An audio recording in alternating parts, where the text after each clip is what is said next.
feeling good, can I tell?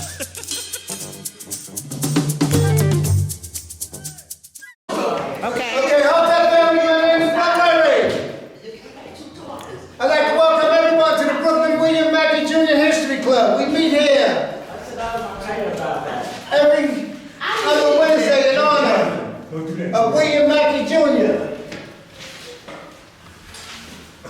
El-Haj Malik Shabazz, Brother Assad, Louis Rivera, Alton Maddox, Gil Noble, Minister Khaled, Leola Maddox, George Simmons, Dr. Ben, Dr. Clark, and all the individuals who gave up fame and fortune.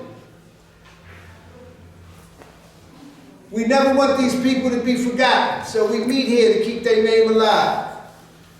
Miss Leola Maddox, who used to come to the UAM, worked all the way up in Teaneck, and she would come to UAM and have her dinner in her hand because she believed in live lectures for the United African Movement.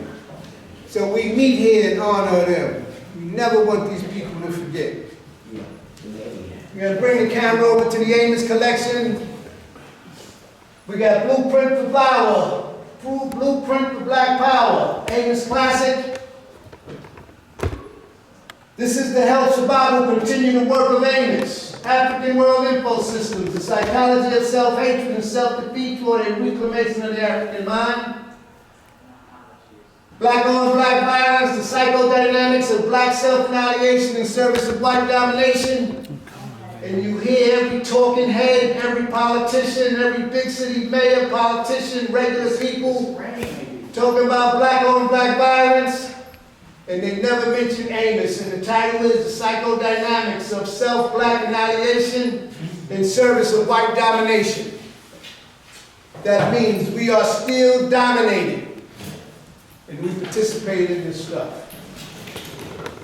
Awakening the Natural Genius of Black Children, the developmental psychology of the black child, African-centered consciousness versus the New World Order, issues of manhood in black and white, falsification of African consciousness, S.K. Damiana, Akruum, distorted truths, and the bastardization of African cosmology. So we have these books for people to read and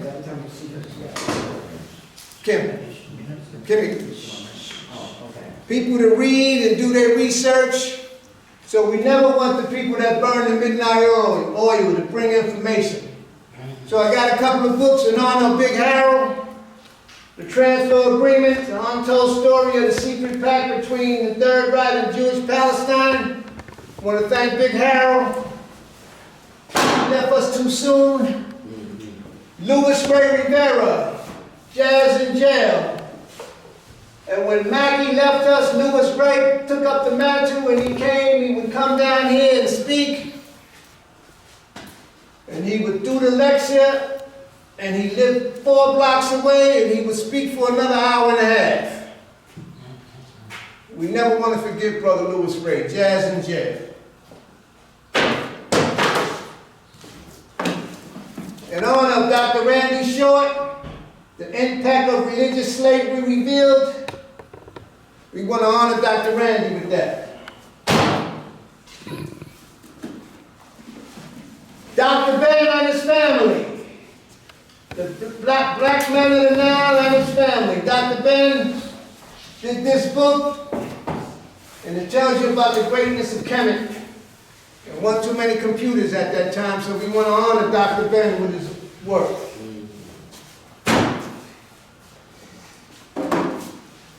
Brother Truss and Louis Ray put me on this book. Max Demon, Max I. Demon, Jews, God, and History. Perfect read on history and the stuff that they created. I want to thank Truss and Louis Ray for talking about that book. Cynthia McKinney, When China Sneezes, From the Coronavirus Lockdown to the Global Political Economic Crisis. In my opinion, the only person that cared about the people of Georgia Cynthia McKinney, and on orders from white folks, blacks played a big part in her demise.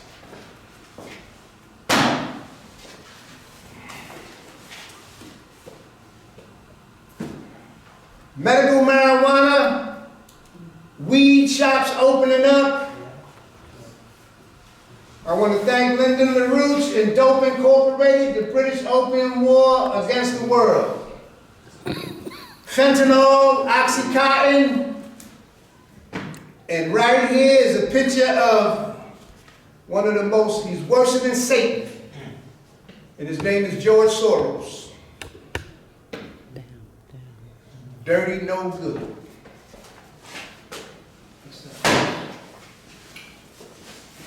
Capitalism on a ventilator, the impact of COVID-19 in China and the US, and it talks about all the money that they made during the scamdemic and all the people that got killed, and it's disgusting. Io Kamati, Jews are the problem. World War III, COVID, media censorship, Io Kamati in this book. It's an short read, but it has a lot of study material that you could go to after that.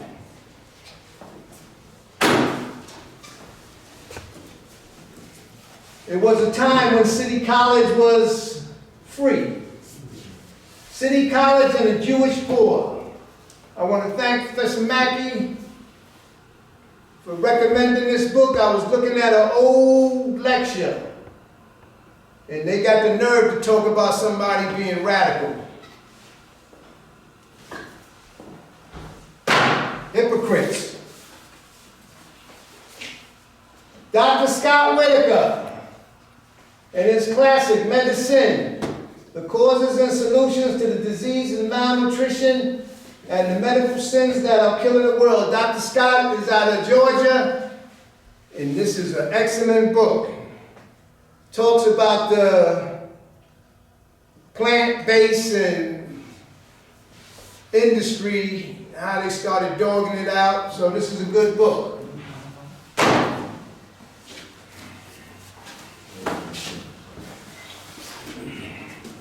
This is another book I picked up from an old Mackey's lecture, A Modern Woman's Look at the Orthodox and Hasidim in Judaism, A Hole in the Sheet.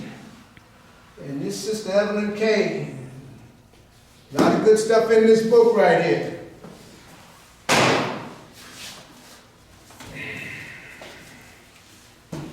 Everybody's talking about reparations.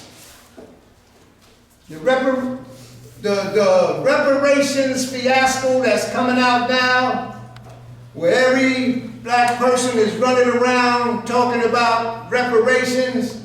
You can thank George Soros and the Open Society on bringing up this phenomenon. But this book has, zoom in, Linda, they have our people hanging from poles. This is an unknown location in the 1900s. Here go another brother in Florida hanging. They had the gatherings, and you can see the smiles on white folks' face while we hanging from trees. This was in Fort Lauderdale. There's another brother that was hung and fried. So this book, here go a picture of the dogs. I don't think they, without sanctuary, I don't think they have this book when they still talking about they want to do a study. So if you get this book, the tears will still keep coming down your eyes on hangings and postcards. While the migrants got $53 million and they get cards right now. They just got here 2 weeks ago. By our illustrious mayor.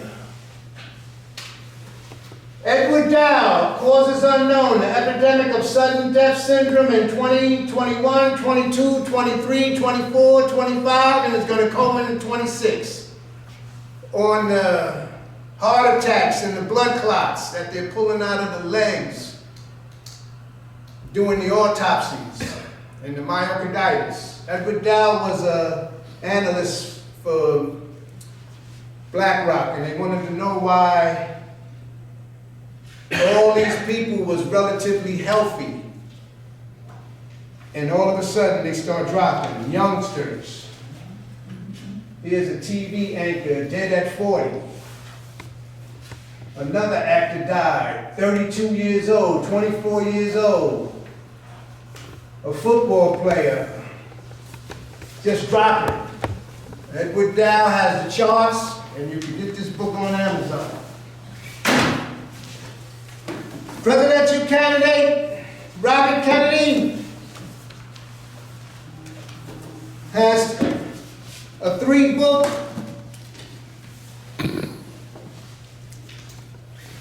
blockbuster, The Real Anthony Fauci, Vax versus Unvax, Let the Science Speak, and the Wuhan cover-up, The Terrifying Bioweapons Arms Race. And this is presidential candidate Robert Kennedy. And it's a funny thing. This government took his father and his uncle out, and old folks still got a picture of Martin Luther King, John F. Kennedy, and blonde-haired, blue-eyed Jesus in their living room. And don't nobody want to recognize him as a presidential candidate. Robert Kennedy Jr. They only talking about those stinky Biden. Dr. Joseph McCullough and Ronald Cummings, The Truth About COVID-19, Exposing the Great Reset Lockdowns. So these are publications that they have, and you could get them yourself and read them. So I'm going to read a few events. Thorough Black Talk with Tad, Keisha, Ashe, Sister Marcia. That comes on 8 o'clock on Facebook Live. Hello. Okay. 1 second. Got you. Also, Thorough Black Talk. Sister Empress Chi, our Philadelphia connection. Sister Empress Chi and the Million Women's March out of Philly. That comes on 10:30 every Saturday. And the number is 319-527-6189. And Sister Empress is doing an excellent job out of Philly with the Blog Talk radio program. Sankofa Revolutionary Radio with Ayo Kamati. That's out of Birmingham, Alabama with Brother Anthony Mohammed. WSYP 95.1 FM. Sankofa Revolutionary Radio with Ayo Kamati, and that comes on Monday from 10 to 11. Just go into Sankofa Revolutionary Radio every Monday and you can call into that program. That's an excellent program. Our Baltimore Connection with Brother Darren Muhammad, State of the City. That comes on Saturday at 12 o'clock on TuneIn Radio, Glen Burnie, Maryland. And it comes on Facebook and Instagram. State of the City, Baltimore. Our brother Darren, he comes on Wednesday, sometimes Thursday. It's a toss-up, one of the hottest shows on the East Coast. Your Immunity Project with Dr. Aline. That's a program that comes on Tuesday at 7 p.m. He talks about the COVID and different situations. So Dr. Aline, Your Immunity Project, and the ID for that's on Tuesdays at 7 o'clock. The ID is 874-6384-6363, and the password is 348528. Every Wednesday on WBAI 99.5, James McIntosh and Sister Richardine Theodore and Betty Dobson of the Simotap organization. That program comes on from 2 to 3, and Dr. James McIntosh and Simotap And Richard Dean Theodore is doing an excellent job on that program. If you want more information on what Simotap is doing, you could go in Simotap and find out what's going on. On Fridays, our Newark, New Jersey Connection, African Echoes. They have a study group come on at 8 o'clock, and the mediator of that group is Brother Trust Graham. And they're doing the psychology of self-hatred and self-defeat toward a reclamation of the African mind. Then they come back and give you a double header. Saturday with Brother True and the brothers out of Asbury Park, the Know Thyself study group, comes every Saturday at 1:30, and that information will be put in the chat.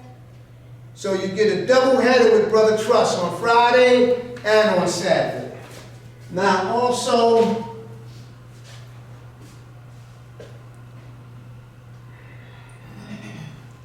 this event is given by African Echoes and Brother Trust.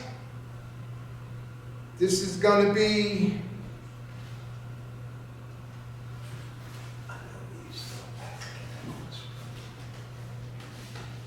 also it's going to be a Black History celebration at 1057 Bedford Avenue for our Brooklynites, corner Lexington Avenue.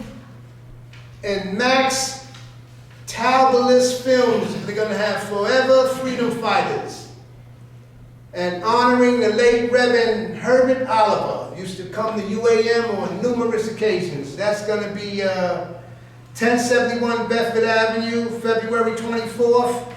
And the contact number is 347-581-3883, and that's Academy 42. And that's going to be a good event. Okay. The African Echoes organization is having an event on February 24th. That's going to start at 3 o'clock at the Gilbert's Art Collection in Newark Collective in Newark, New Jersey, 505 Clinton Avenue. The cover charge is $20, and the keynote speaker will be Professor James Smalls. That's given by the African Echoes organization. Brother Truss is the mediator of that, and he can tell you a little bit more about that event. So ladies and gentlemen, give yourself a big hand. You got something, give it to me, please. Ladies and gentlemen, give yourself a big hand. At 6 p.m., they're having an event at the Jamal, a Momia Abu Jamal event, February 24th at 521 West 126th Street in Broadway. That's Harlem St. Mary Church. That's the 24th. At 6 p.m. an event for Momia Abu Jamal. So for the people that came out, give yourself a great big hand. We also want to wish Brother Truss a happy birthday. Give him a great big hand. Today is his birthday. And without further ado, Truss is going to be the keynote speaker. We're going to bring him in for Black History Month Part 2, and we love him. And he's going to talk about radicalism in the Harlem Renaissance. Ladies and gentlemen, give Brother Truss a great big hand.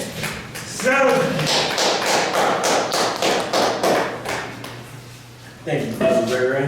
Take that. Oops.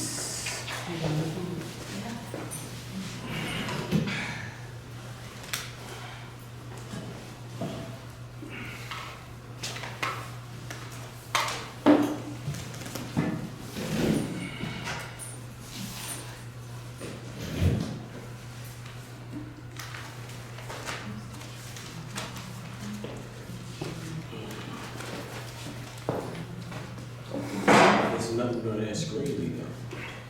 Went out again? Yep. No, it's on. It's on. Okay.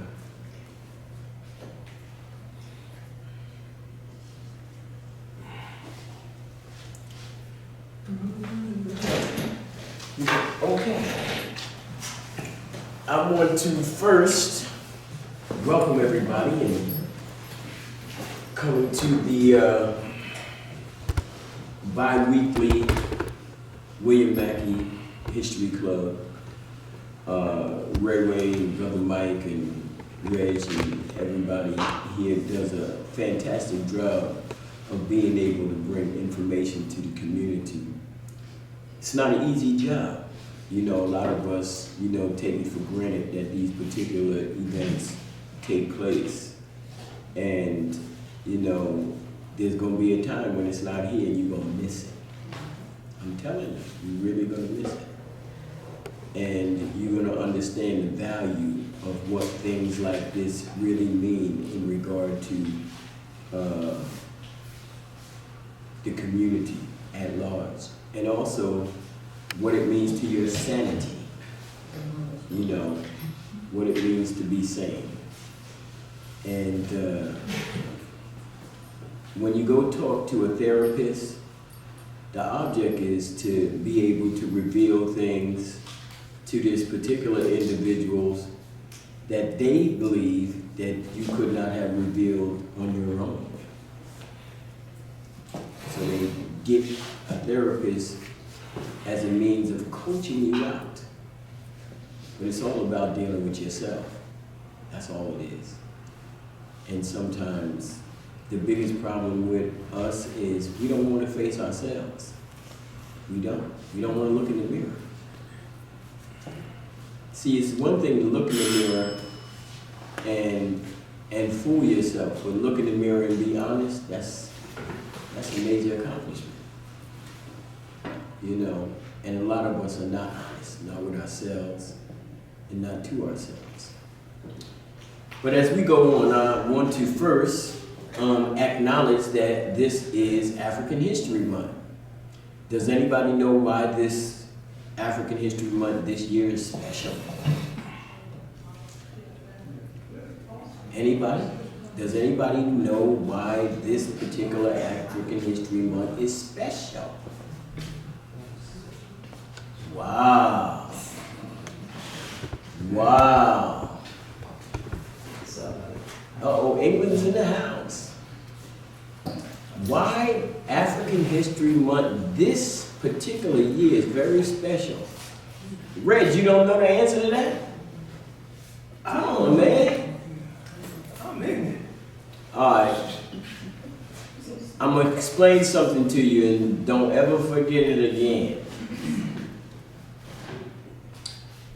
What they have during election years, and this is how you know election years come up, is because election years and Olympic years are the same years. Whenever you see the Olympics, they're going to have a presidential election every year. And one of the things that's important about that is every election year is a leap year. I was just about to say that. Shut up. So this year, African History Month has 29 days. Y'all get an extra day. Y'all get an extra day. Now, the misnomer is calling it a leap year. It's not. It's a leap day. And a lot of y'all don't know is that what they actually are adding on is a quarter of a day every 4 years. Every 4 years, they add a quarter of a day, which makes 1 day. And then they add it on the end of the year.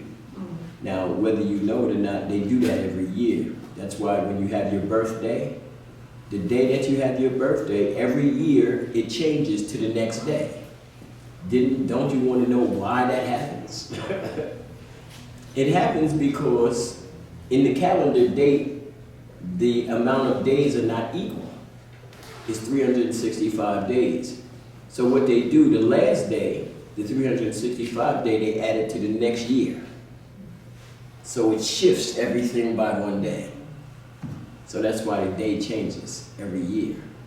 Now, Africans in ancient Egypt really began to understand this many years ago.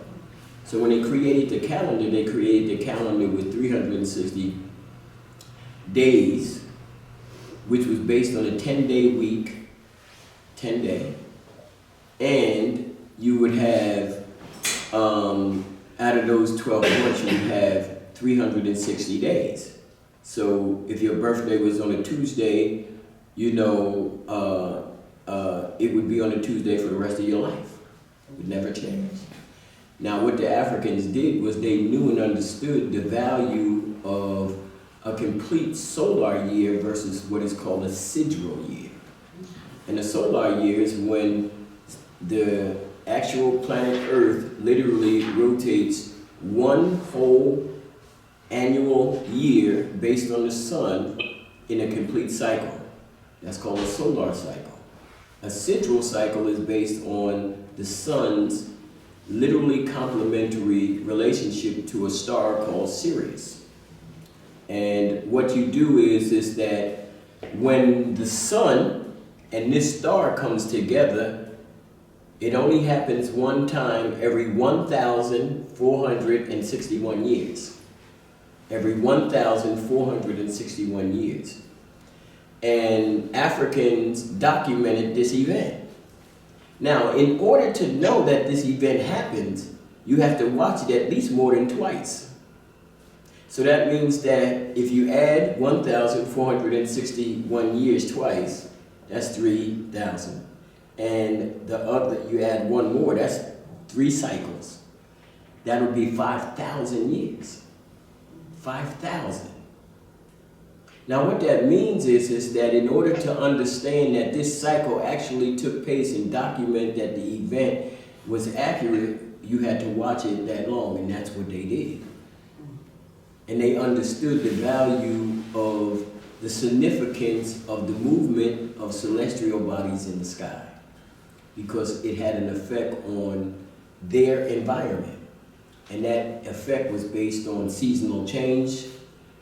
The most important aspect was their development of agriculture, or what we would call an agrarian society, which was based on seasonal change. And this meant survival for them in the world. So all of that is about the 29th day in February. It's important to understand the calendar because it regulates time. It's not time. Them things you have on they're not time. They regulate events. What is time? Anybody know what time is? They sang the bird and the jungle up. Time. Time is the interval between events. Let me say that again. Time is intervals between events. Look, this is an event, this is an event. In between those two things are time. Now, the issue is, Einstein says that there's no such thing as time. It's a figment of humans' imagination. He said, there is only now. Now, if there is time based on these events that we call past and that we call present, he said that you couldn't call them past and you couldn't call them present. He said because now, right now, or future, excuse me, right now is the only way you tell it, that you are able to define it.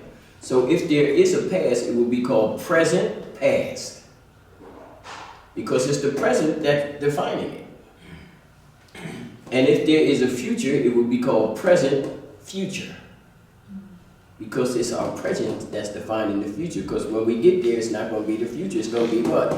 Now. So tell me about seconds, hours. Again, you know, the assumption is that these things were developed by the Western world, but it's a proven fact with evidence that Africans knew about the second, the minute, specifically the Kemites knew about the second, the minute, and the hour. The significance of these things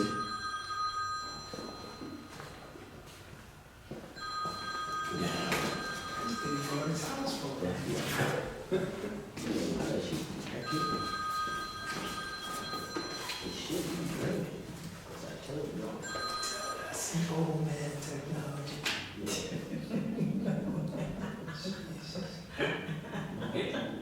save you. What? That may save you on that technology. Okay. But let me go. What was I talking about? Oh, time. And the Kemites knew and understood these divisions of time, and were able to document these events.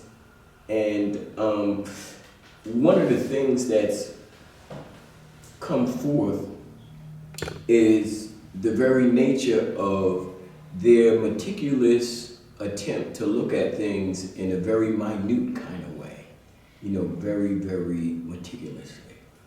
And they were able to accomplish that by being able to observe things in their actual, you know, in real time events.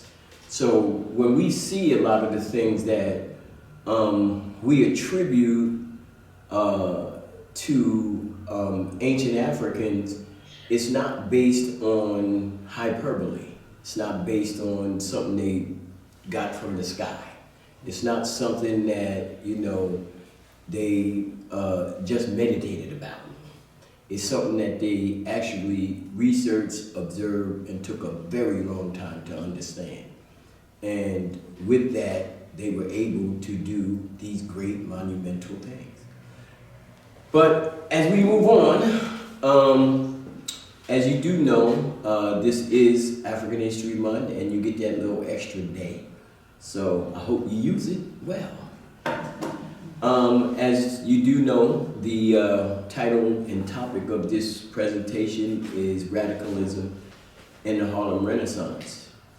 And yesterday was my daughter's birthday, so I was taking her out to dinner. And as y'all do know, one of the things that are lacking these days are newspapers.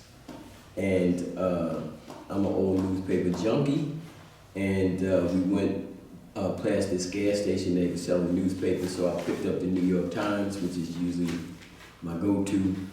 And what was quite interesting, on the front page of the New York Times was an article about the Harlem Renaissance exhibit at the Met. Now, I don't know whether y'all know, does anybody know anything that's going on at the major two museums in New York in regard to some new policy changes? Anybody? Well, there's been a lawsuit that has been taking place for quite a number of years that has been in place with a contractual arrangement with most museums. And that is that certain material that they display has to be under jurisdiction from the group of people from which they come. So if we display stuff about Native Americans, they have to approve it. And then there's a contractual arrangement that determines that what is displayed has to be displayed in a proper, you know, accurate kind of format.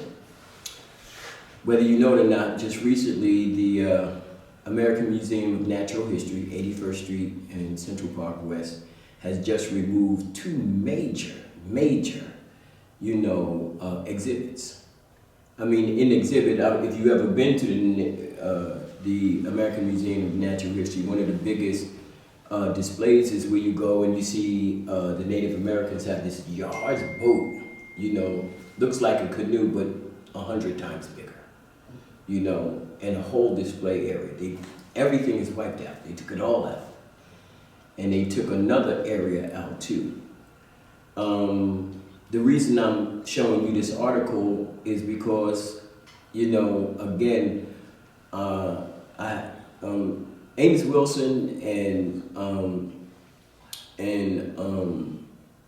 Professor Simmons and who else? Dr. Mackey. They were individuals who were, they were not just instructors and educators, but they were individuals who actually taught us how to consume information. And Dr. Amos Wilson would always come, when he would give lectures, he would bring newspapers. And he would come and he would actually dismantle articles, you know, to give us a better understanding on, not only the article, but the intent of how the material is being presented, this, that, and the other. And then some of it was just making us aware of some of the policy arrangements changes that was taking place in our community, and for us to be, cognitive of what's taking place. A lot of times things are taking place right under your nose and you're not even aware of it, But in this, I want to read two articles. I'm not going to read the whole article, just entry material to the articles. And I want to read some of a obituary of a major personality that just passed away that, if you don't know, you should know. And second is that he's very important in regard to the retention of what it means to understand Black power. The concept, the statement, the whole bit. Okay, without further ado, as y'all do know, I'm Trust Graham, African Negroes in Newark, New Jersey, and I want to thank again Ray Ray and the William Mackey History Club for giving me this opportunity. And before I get started, I want to ask the oldest person in the room for the opportunity to speak. Go ahead, man. Shut up. Dr. Lewis, please. You have permission to speak. Thank you, sir. The reason we do this is to give reverence, respect, and honor to our ancestors, and most of all to our elders, because they are the guiding light, the shoulders in which we stand on, and they represent the power and the source from which we evolved. So it's always important to always acknowledge and reinforce the binding tie with our ancestors. Again, the article that I'll be reading from is from the New York Times. Again, this is Tuesday, February 20th. For those that don't know, the reason that I usually used to always get New York Times Tuesday editions are because the New York Times Tuesday's edition always comes with a science edition. And I was always very particular about being able to get the science material, because most of the major scientists, in the world use that as a springboard for all of their new, up and coming, research projects, so forth and so on. And there's something in here also I want to read about to give you an idea on how we should be looking at science, in retrospect, because a lot of times, I want people to know that I use science in order to validate and support certain things. But I also want people to understand that science is not an absolute. It's not a cure-all for anything. It's just giving us an idea on the things that we have that's available at this particular time, and that we have information and evidence to deal with. But it's not an absolute, but which some people think of it like that. When they think of scientists, they think of all of the answers. It's just not true. And in this article, I just want to share, it's just a few paragraphs, share with you what that means in a scientific construct as well as in a social one. So, again, New York Times, Tuesday, February 20th, 2024. The name of this particular article is called "This Time the Met Aims to Get Harlem Right." Let me say that again. This time the Met aims to get Harlem right. Think about what the title is saying. Before we go anywhere, think about what the title is saying. What do you think the title is saying? Yes? Watch out, Harlem, we're coming after you. Say that again? Watch out, Harlem, we're coming after you. No. We're gonna stop lying about Harlem. That might be right. What you think about what Abdul, what you think about what Red said? Yeah, but in connection, but prior to that, there was a lot of things done wrong. So now they are trying to amend or make a change. Now remember, I want y'all to remember, we're talking about a scientific institution. That means they're supposed to No, Get it right. get it right. That's their job. Now the issue is that if they have to go through a process of reevaluating the material, obviously what they are admitting to the general public that they had something on the display that wasn't correct. Now, when we go to these institutions, we assume that the material that we are looking at is displayed in a correct, accurate context, and that we're getting truthful information. That's right. And the issue has a lot to do with all of us who trust the judgment of scientists. You get what I'm saying? And this is why Dr. Ben and Dr. Clark and Amos Wilson and John G. Jackson and all of them always reiterated, do your own research and stop relying on them for the, your results. Stop it. Because all you're going to do is end up going down the road that you eventually are going to have to retract. But let's go on and read a little bit and see what we're talking about. This particular article was written by Holland Cotter. Notoriously, in the winter of 1969, the Metropolitan Museum of Art opened its first exhibition devoted to African American culture, but with a show devoid of art called Harlem on My Mind. Culture Capital of Black America, 1900 to 1968. Now, those of you that read enough, there was a book written quite a number of years ago called Harlem on My Mind. I happen to have a copy.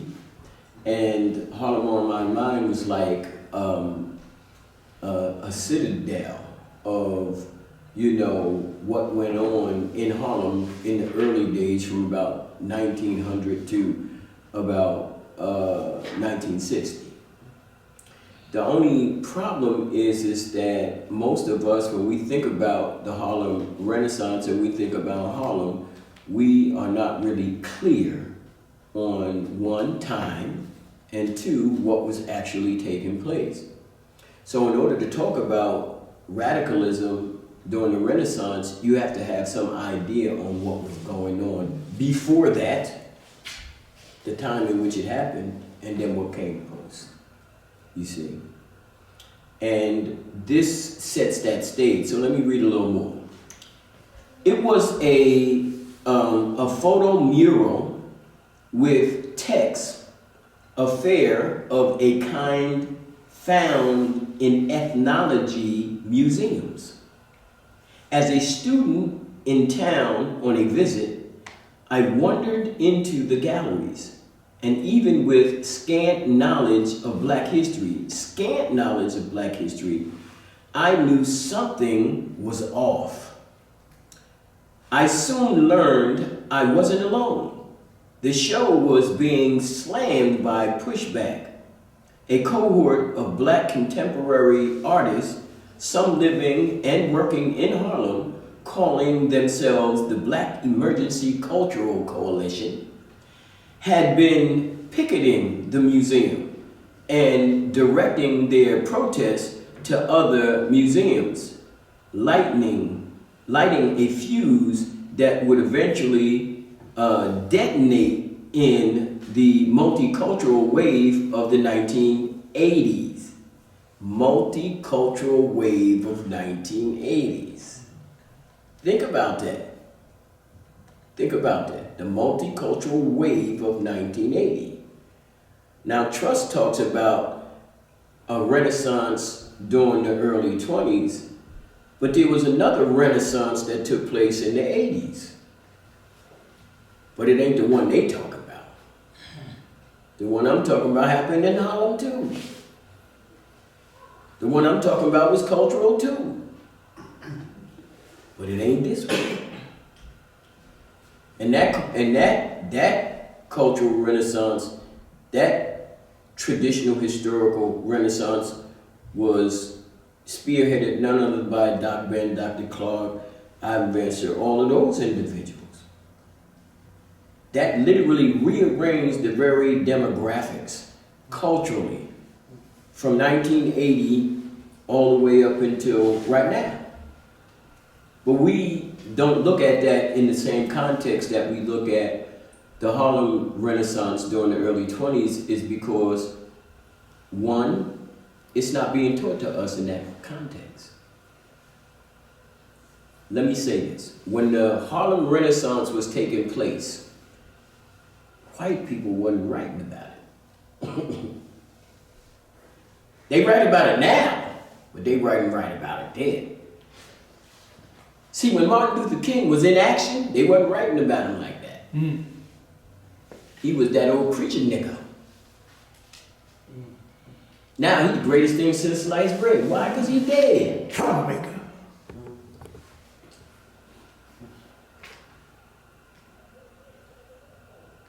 A safe black hero is a dead black hero. That's how they look at it. But let me go on. Let me read a little bit more of this. It says that, and directing their protests to other museums, lighting a fuse that would eventually detonate in the multicultural wave of the 1980s, with its demands for inclusion and its affirmation of cultural identity in art as in life as a force. This week, more than half a century on, the Met opens its second survey of black art. This one called the Harlem Renaissance, the transatlantic modernism. Transatlantic modernism.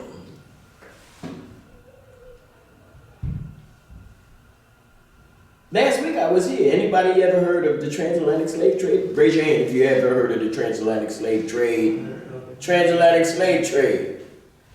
Transatlantic slave trade. Now, let me inform you, there was no such a fracking thing. There was no such a thing as a transatlantic slave trade.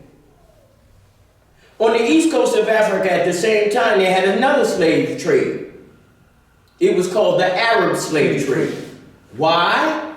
Because it was the Arabs that were the individuals that were involved in the initiation and involved in the controlling of the trade. Now, let me ask y'all a question. At what time did the Atlantic Ocean put people in slavery? Anybody know that? Anybody? Did the Atlantic Ocean ever put somebody in slavery? No. Okay, it's called the European slave trade. Don't get it twisted. They got you running around thinking that the Atlantic Ocean enslaved somebody. Why? Because they're trying to erase their involvement. They're trying to erase their connection. Wouldn't trans now be the popular term? I told you stop being funny. The issue again is they want you to see this in a particular way. So that's why they couch these things in a certain way. History sometimes is not just telling completely absolute lies. Sometimes it's about omitting information. Sometimes it's trying to rearrange the already facts in their favor. But if you're not keen enough to see these things, it's easy to display these things and give them the impression as if though we doing the right thing, when in reality they stepping on your neck. So this is what they're trying to indicate. And what it means is that in the beginning, they wasn't trying to get it right. Anybody know what the object of a museum is? What? And the object of a museum, what its purpose? It's educating people. No, it's not. Split. No, it's not. Propaganda. It is not. It's about one thing. It's a business about making money. Oh, yeah. Don't get it twisted. It is about making money. It's not about trying to educate you. If it was trying about educating you, then they would be telling you the what? Truth. But since that's not their intent, and they throwing these things together based on being able to get recruits. Y'all need to take time off. Do yourself a check. Take time off. Go on a Saturday afternoon. American Museum of Natural History, 81st Street in Central Park West, or go to the Metropolitan Museum of Art. You know, what's that, 2nd Avenue, 5th Avenue, on 59th. What I want y'all to do is, I want y'all to go on a Saturday. I want you to go on a Saturday. This is important.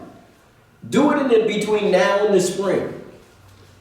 When you see the amount of people in that, you're going to see what the hell I'm talking about. Going in there, packed. Bro, you got to go. You got to go and see what I'm talking about. These jokers ain't playing. They're not playing. I'll tell you what it means about education, how much they don't give a shit about education. As you know, what happened is that as time went on, when Doc Clark and them began to do the tours to Egypt and classes and First World and all of that, individuals began to take tour packages to these institutions, to these museums. And what began to happen is that all these black people started coming to the museum in droves. Oh boy. This is what caused that book that he just showed you on the, on the lynchings. I know the guy who wrote the book, James Allen, white boy. But one thing that about that book, that originally it wasn't a book. It was a exhibit down in it was on 72nd Street or something like that. And that's where he originally had the first exhibit. And he had come, he had no intent, he wasn't intending to write that book, and he had no intent to talk about lynching. That wasn't his intent. He just happened to be going into a thrift shop. And while he was in this thrift shop, a guy in there, he's going around from table to table, a guy was in there, had a table selling a postcard, telling 2 postcards of a brother being lynched, of 2 brothers being lynched. And he was amazed. He said he couldn't believe it. He said the guy was actually selling it. And he said that in his mind, when he was looking at it, he kept saying to himself, why would this guy be selling this? But anyway, when he asked the guy about him, he said, was he selling them? He said, yes. He says, wow. He says, he said, how much is he? He told him how much it was. He says, okay. He said, I'll take them. He says, do you have any more? He said, I got lots of them. No. So he asked him, he said, well, if you got lots of them, where did you get them from? He said, I got them from a postmaster general. He said, for years they would send them through the mail. He said, when they was lynching a person, that's why I never go to, if a person say they're having a picnic, I ain't going. I ain't going. Because they would have these events, right? And they would call them picnics, which meant pick a nigga, right? And that they would advertise them mutilating and lynching these individuals in the postcard. He said one of the postcards had locks of hair cut off, pasted to the postcard. And on it said, Nancy, we lynched a nigga tonight. That's what it said. And they was in smiles and everything, showing, because most of the photographs, if you look at the crowd around them, it's a festive event. They brought their children.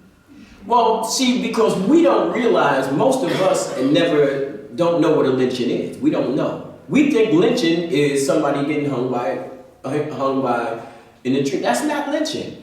Lynching was a whole. Matter of fact, they wrote a book called it. It's called the Festival of Violence. That's the name of the book. The Festival of Violence, and in this book, it talks about the process of lynching. The process, what they did. Because remember, the object was intimidation. We were trying to put and create fear in an individual. So lynching in the beginning was that they would first beat you down. They would beat you down. That means brutally beat you to a pulp. And then they would take you and they would take a set of faggots. These are sticks in the ground that you would put in the ground. In the middle of the pit would be the area where they would have the individual. And then what they would do is they would tie the guy to the pole. They would tie the guy to the pole. And then piece by piece they would cut each fingers off. Ears, lips, and all the faggots that they had around, they would light fires. And they would take those pieces and they would fry them in a fire. They would put them in jars and soda bottles and sell them as souvenirs during the event. Now, mind you, this individual ain't dead yet. All of this is happening, the person ain't dead yet. Right? And as you know, through all of this, the horror is more than what you could imagine. And at this particular time, they light all of the fire, and here he begins to burn alive.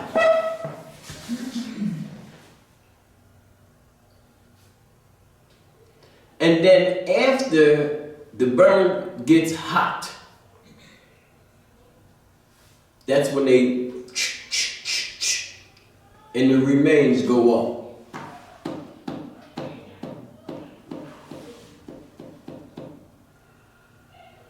It was a whole event. And the culmination was the murder. The outright murder of a black person. The sad thing is that it was used as an example to all other Africans. This was what you will receive if you do X, Y, or Z. That's how they looked at it. So it's important that we understand the value on where and how all of this is being portrayed, and make sure that as we, students of the history, we become the custodians of our culture and tradition. That's who we are. It's your responsibility to make sure that they're given the right story. Now, we're not saying every black person is going to be responsible. No, they're not. But those of us who take the mantle, the baton of what it means to understand our culture and tradition, then it's our responsibility to carry it through. It is. You don't get to know this for free. You don't get to be conscious for free. It ain't free. Sure as hell ain't. But some of us think it is, that you could have this and not be responsible. You can't. Let me show you what the influence of Western world mindset does to black people. Listen to this. This is another article, same newspaper, another article. The name of this article is called Rising Killings of Women Incite Flares of Fury in African Streets. Let me read that again. Rising killings of women incite flares of fury in African streets.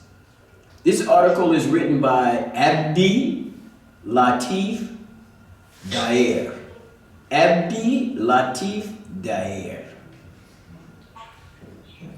In Marenga, Kenya,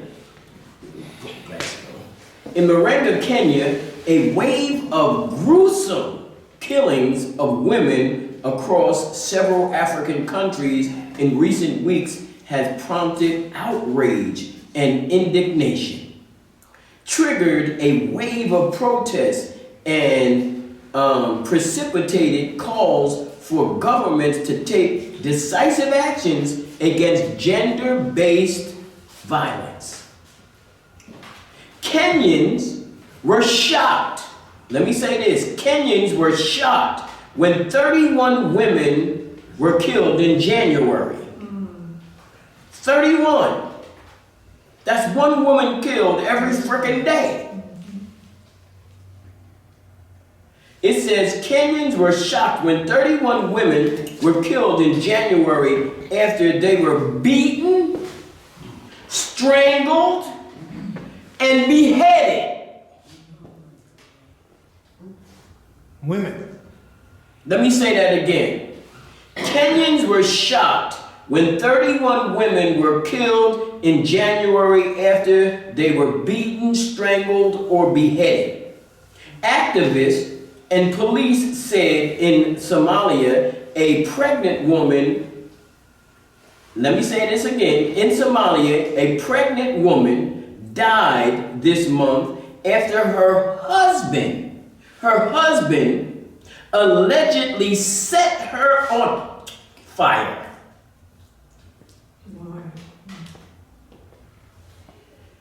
I had seen a PBS documentary on Indian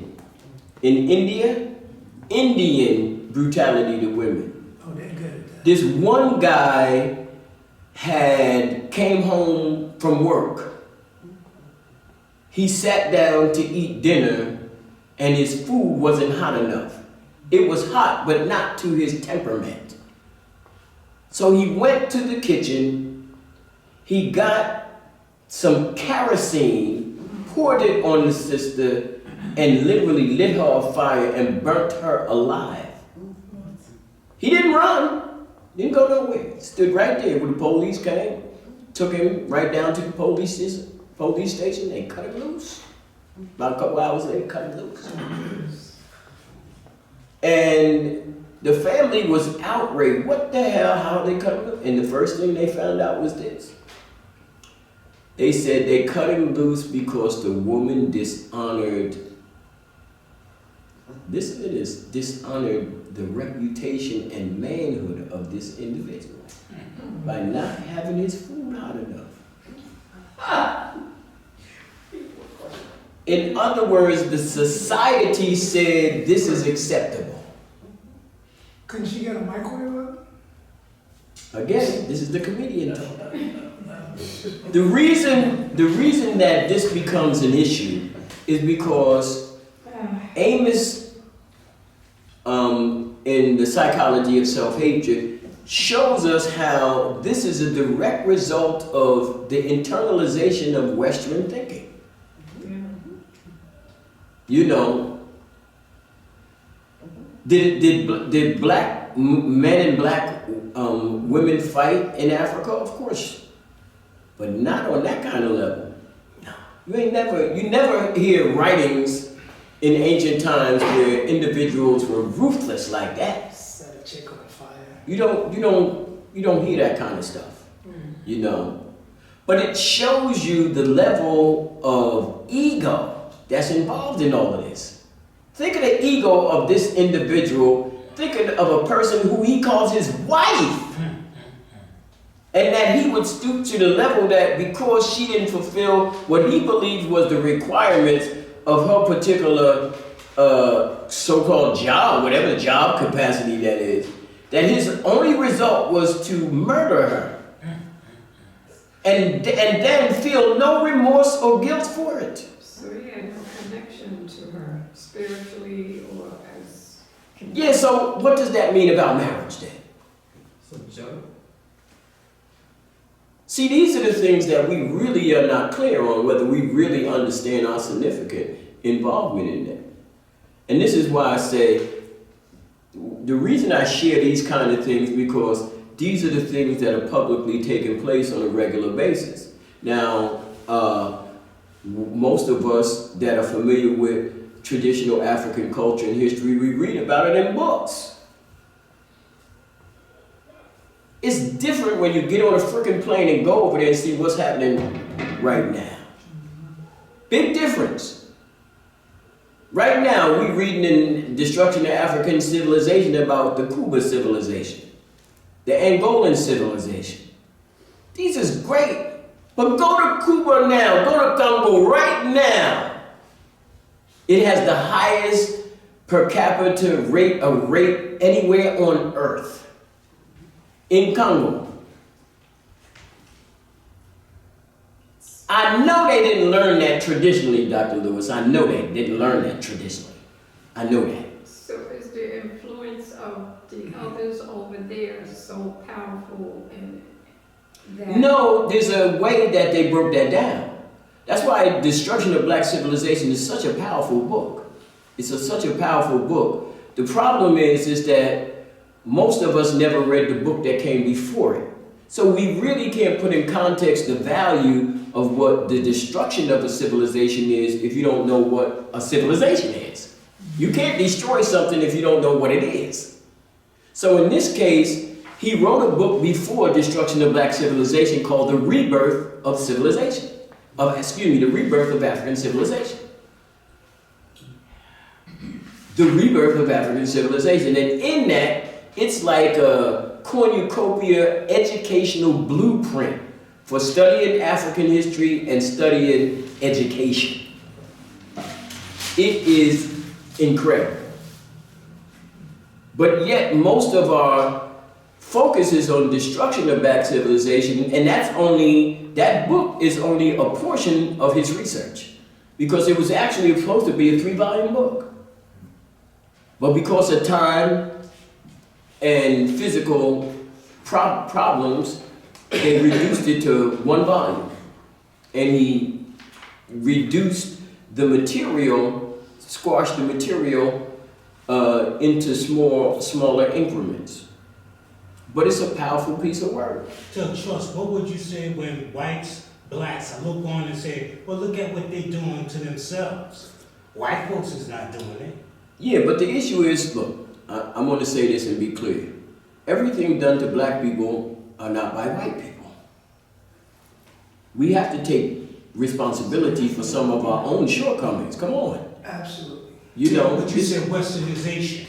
Yeah, but what I'm saying is that, look, there's certain things that would, look, human beings been on this planet 8 million years. 8 million.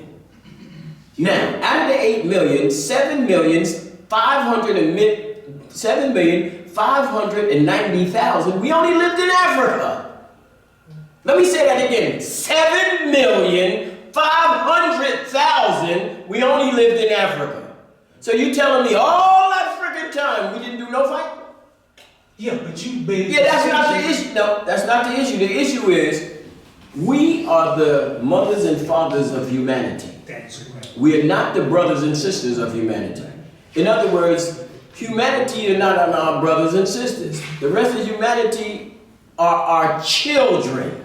Don't get it twisted. The problem is we don't realize that. We don't understand what role we play in this equation. We have accepted the position that Western society gives us as inferior. We less than. Everybody else is up here and we down here. And we done sucked that in. So that's why we think about the way we think about. Ancient Cuba wasn't like that. Of course not. But Here was a society that had a monarch. Let me tell you this. Here's a society that we read about this. Here's a society that had a monarch. But it was a monarch that never seen before. Did you know that in Africa that a king was elected? Check that out. That the king of Cuban society had to be elected by a council of elders. In other words, he didn't inherit the damn job. That there were individuals from every region that came as a council to determine what position he would have. There's no absolute power. That meant that there was checks and balances in a monarch, that there was no absolute power. Did you know that the king could not own land? Did you know that? Was that Pharaonic times also? He could not own land. No, that's different. Okay. The significance about this is that his position was, their position was, he is the landlord. That means he takes care of the land. He don't own it. He don't own it. Who owns the land? Do y'all know who owns the land? The people. The people, it's their land. They get to determine who gets it and who don't. But the issue is nobody has personal property. That's not how it works. This is how the structural framework of the society was literally designed. So yes, you can look in Europe and they got a king and a monarch, and you look in Africa and they got a king and a monarch, and they two different functions. In the king in Europe, he had absolute power and he had the last say on everything. It was no checks and balances. All of the stuff that Donald Trump want is what monarchs had. They had it outright. One of my favorite kings in Europe is King Henry VIII. He was one of the most low-life jokers you could have ever imagined. I mean, if there is scum, he's covered in it. He's a snake incarnate. He had 6 wives and chopped 3 of their heads off. For what? Not having the food out? Here was a guy who decided that he created a division of Christianity called the Protestant Church. And he did all of this. He did all of this, not because he was a Christian, Mike. Because his wife. No, not because his wife. No, because he wanted to marry a hoe. Right. A hoe. We do it all the time, Charlie. Listen, let me say this again. A hoe, So he was the Kanye West of his day. Listen, write it down. Listen to this. I want y'all to go look up the story of Anne Boleyn. Her name Anne Boleyn. King Henry VIII, Anne Boleyn. As a matter of fact, she wasn't the only hoe. Her sister was a hoe too. And who was the pimp? Anybody know who the pimp was? Iceberg Slim. No, the pimp was the father. The father was the pimp because he was trying to get into the court. And his only way of being able to get into the court was to get the favor of the king. And at that time, the king was married to a woman by the name of Catherine of Aragon. Catherine of Aragon. Aragon is one of the major areas in Spain. And little did most people know that that Aragon area, the king of Spain, was Catherine's uncle. And what King Henry VIII wanted to do was, at the time, Catherine had one heir for the king, and it was a woman, it was a girl, Elizabeth. And he wanted an heir, a male, and she wasn't producing. But he was whooping on this young woman They were originally prostituting in France and then left there and came back to England.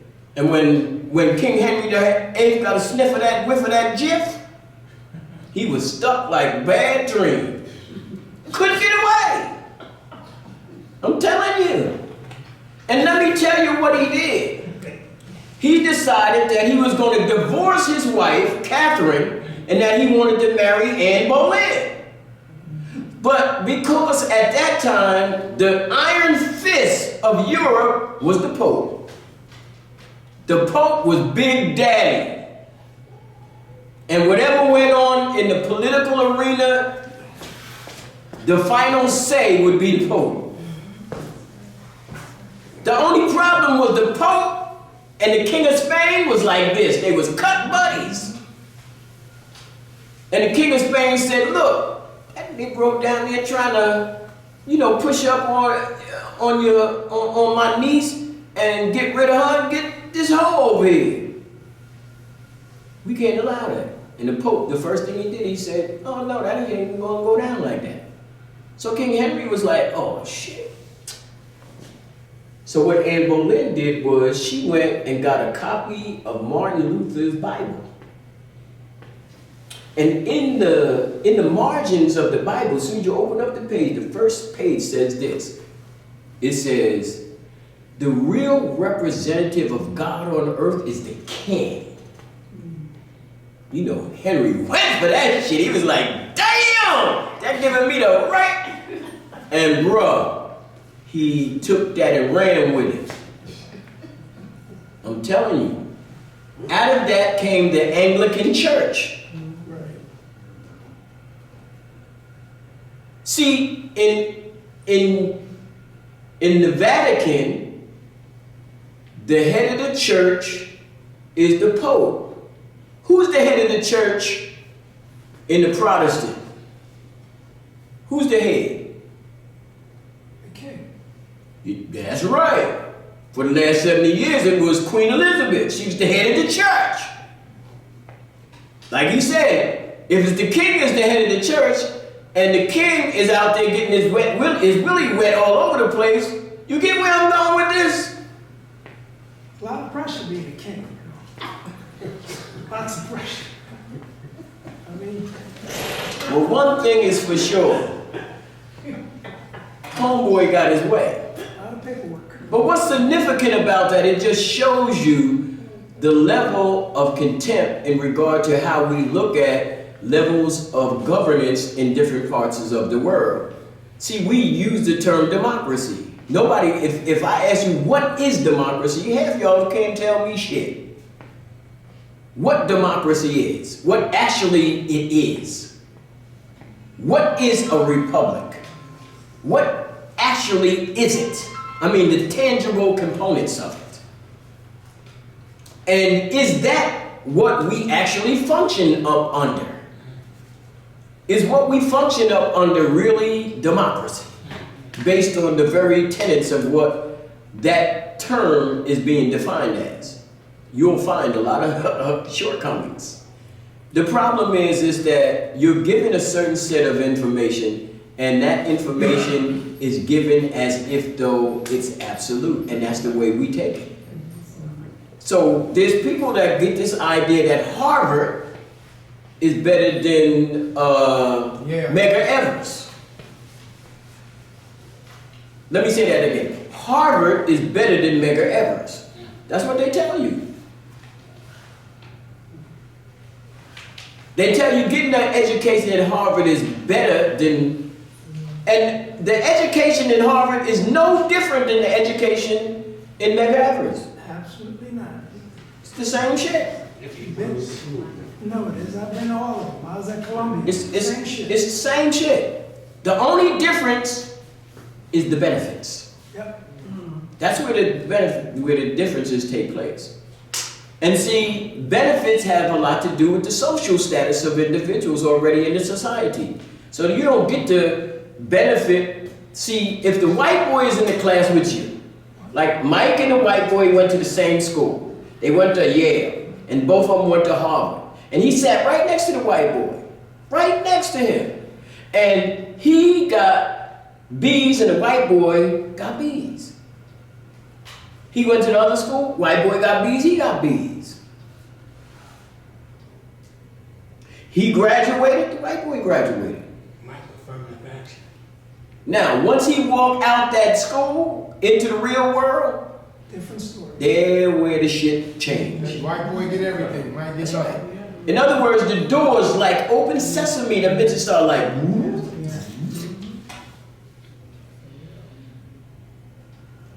The first thing they say is him. He say, well, where'd you go to school? He said, I went to Yale. You went to Yale? That's the first thing, that's how they look at it. You went to Yale? Yeah. Affirmative action. In other words, they're always questioning. In other words, they don't even allow the material to display itself. They say, well, shit, if he went to Yale, maybe I might see some of this shit. Let me just sit back and watch. No. They trying to denounce it just from the giddy up, from out the gate. Because that's what this society's end goal and objectives are. And it's important that we understand what that means. So when we talk about these things, we talk about them in an honest way.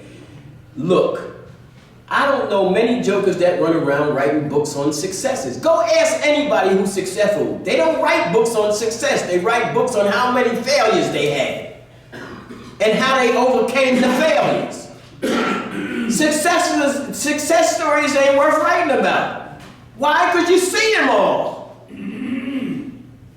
But most of the successful people that you see, you don't see how many times they failed. And those failures are the real things that got them to success. The problem is we have to look for the real work. And the real work is in the trenches. It ain't about, you're going to eventually get the gold ring and, on your way. I mean, remember, most of the stuff that you think is of value for black people, you promise that it's going to come later. Mm-hmm. Hell no, not later. I don't know about y'all. And there's no disrespect to anybody who believed in the hereafter. I'm not waiting for my shit for no heaven. Not me. I'm not. I want mine right now.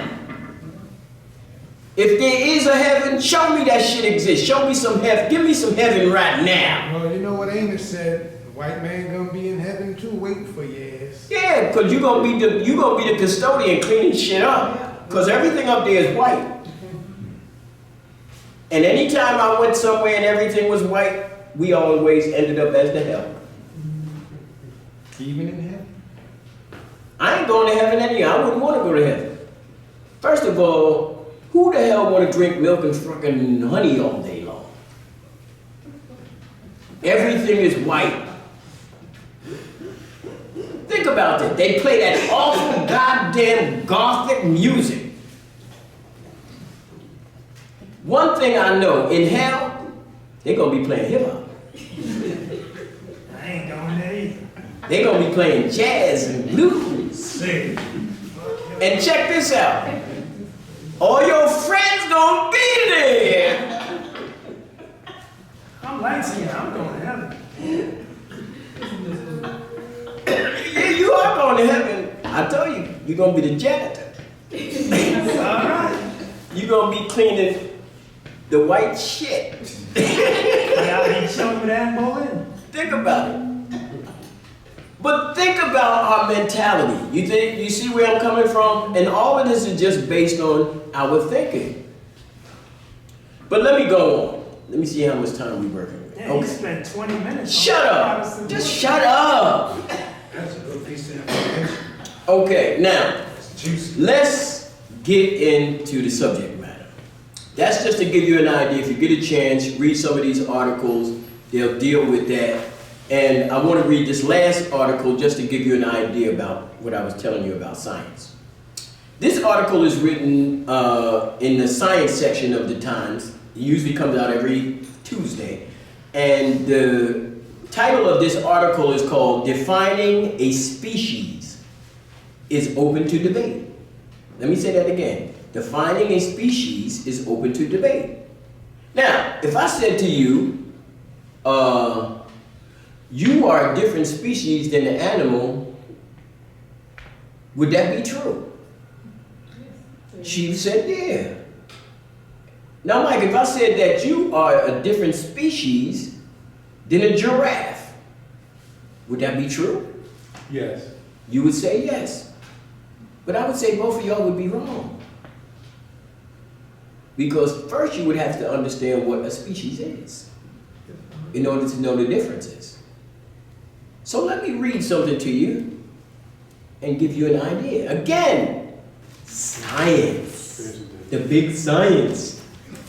It says, defining a species is open to debate. Some of the best known groups on Earth may not be what they seem. By Carl Zimmer. Again, this is the Science Times section of the New York Times, Tuesday, February 20th, and this article is written by Carl Zimmer. Naturalists have been trying for centuries to catalog all of the species on Earth. Y'all heard that, right? It says, naturalists have been trying for centuries to catalog all of the species on Earth. Now, think of this first. I want y'all to really think about this. These white boys had this idea that they was going to catalog everything on Earth. Now, come on, you know that's some crazy shit these jokers be thinking about. They thinking on a whole nother level. Yeah. We ain't even thinking like that yet. I'm talking about in the condition that these jokers talking about. Listen, you watching National Geographic, they tell you how a fucking fly shit 3 leagues beneath the sea. He said, how you know? We sat there and watched the camera, watched him for fucking 45 fucking years. We watched him. And how he wiped his And then, that's right, and then that 45th year, And what do you the do? shit came out. We watched it. And then they'll show you the relapse of how they watched this show. What it shows me is the meticulous attempt that they want to know. Why? Because they want to control that shit. There you go. That's their major concern. There you go. But listen, I want y'all to listen to this. This is quite interesting. It says that they have been trying for centuries to catalog all of the species on Earth. And the effort remains one of the great unfinished jobs in science. So far, researchers have named about 2.3 million species. But there are millions, perhaps even billions, left to be discovered.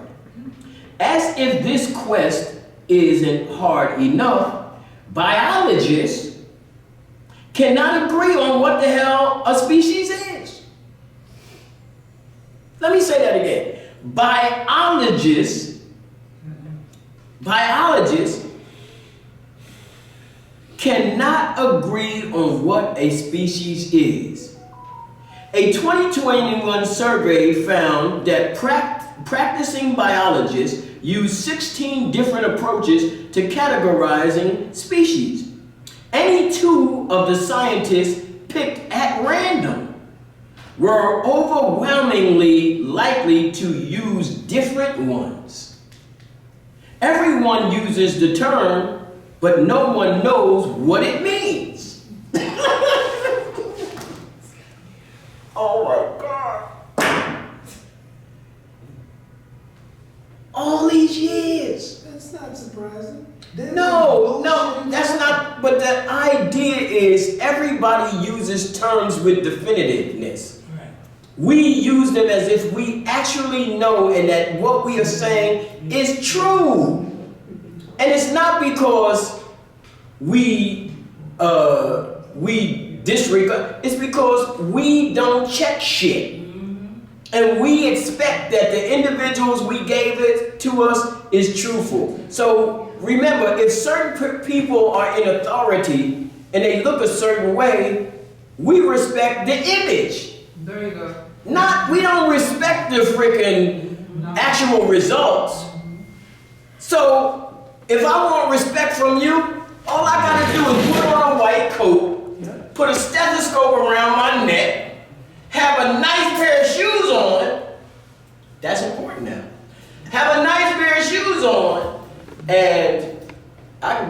y'all undress. Y'all know that's how it works. The average person let me ask y'all a question. How many of y'all ever been to a hospital? Raise your hand if you've been to a hospital. Let me ask you a question. When you was in the hospital, any person that you seen with a white coat on, do you think he was a doctor? You're the soul. So how do you know that he wasn't a nurse? Or how do you know he wasn't a maintenance man? Or technician. That's correct. And Cal knows, Cal works in a freaking hospital. The reason that is because most of how we operate through society is through assumption. It's not based on real, actual evidence or shit we checked out or anything. We just operating on hearsay and hoping that that shit work. Now, for a long time, it does work for us in a certain way. Or we think it does anyway. But in reality, what we find out is something different. Yeah, like the vaccine. But the reason I wanted to read that, I just wanted to read that part to you, just to give you an idea of the issue of what we look at in science or in anything in regard to absolutes versus, to go check. And that goes for not just science, but also for history. History is a subjective discipline. It's based on who's telling the story. Now, there are facts and there are evidence. The problem is, even with facts and evidence, is how the evidence and the facts are couched that determine its meaning. Remember, the 12 guys that sit in Washington calling court, Supreme Court, don't you know the guys who write the legislation, they don't get to interpret it. Them 9 jokers are the ones that interpret it. In other words, you wrote it, but the guy that's sitting up there saying, no, we don't think that shit means that. What we say, it means this. Think about that. That's very important because it really begins to let you know that if there is an issue about partisan politics in regard to judicial issues, then obviously it can't be fair. Because that's going to literally, put a finger on the scale. And if that is how it's going, in other words, if I'm making a decision about women and I hate women, you get where I'm going with this? So now we have this situation where that this is exactly what is taking place, and we not clear on it. We're not really clear. But it goes back, but it's also the check and balances. Because if we interpret it, and if it's not clear, it goes back to Congress. But Yeah. we get some clarity. Yeah, but the issue is that that's if they send it back. But remember, if the knuckleheads that's in Congress are the Marjorie Taylor Greens and the Matt Gateses and the Laura Bobitts of the world, what do you think you're going to end up with? You understand? In other words, if that's the standard of what interpretation of the law and the material is, we got a problem. You got guys who actually read the Second Amendment and think that it means to have ownership personally of a gun. But that's not what the legislation says. Right. It says, it's only 2 sentences, is it not, Mike? Yeah, It's basically 2 sentences, and it's about one thing. The reason that they set that into play, my thing is not as much about even just what it says, but what was the reasoning of having a Second Amendment? Why would we need it? And the issue was that at the time, we were actually 13 separate countries. Right, and that's and we didn't have a standing army. So what they did was, see, y'all got this idea that when America started, everybody running around with guns.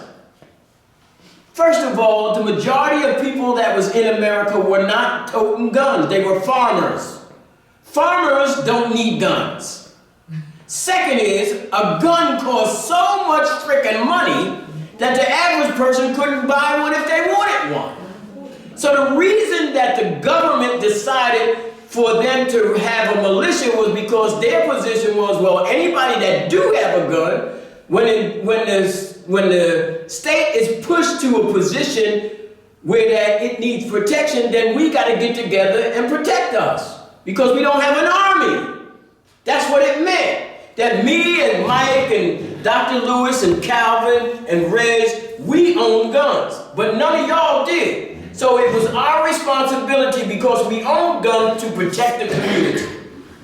That was the reason why they put the damn thing together. It wasn't because I want to own a gun to protect myself. Who was you protecting yourself from? Your cousin. That's not, it wasn't necessary. But we get this idea that that's what it was. And just to know that the average person didn't even own a gun. The average person in America don't know that. They think that when this country started, everybody was running around with muskets.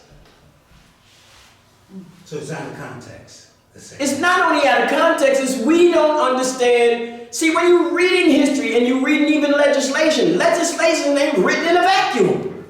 It's written based on events that take place that lead to the legislation. If you don't understand what those events were, you ain't clearly gonna understand that legislation.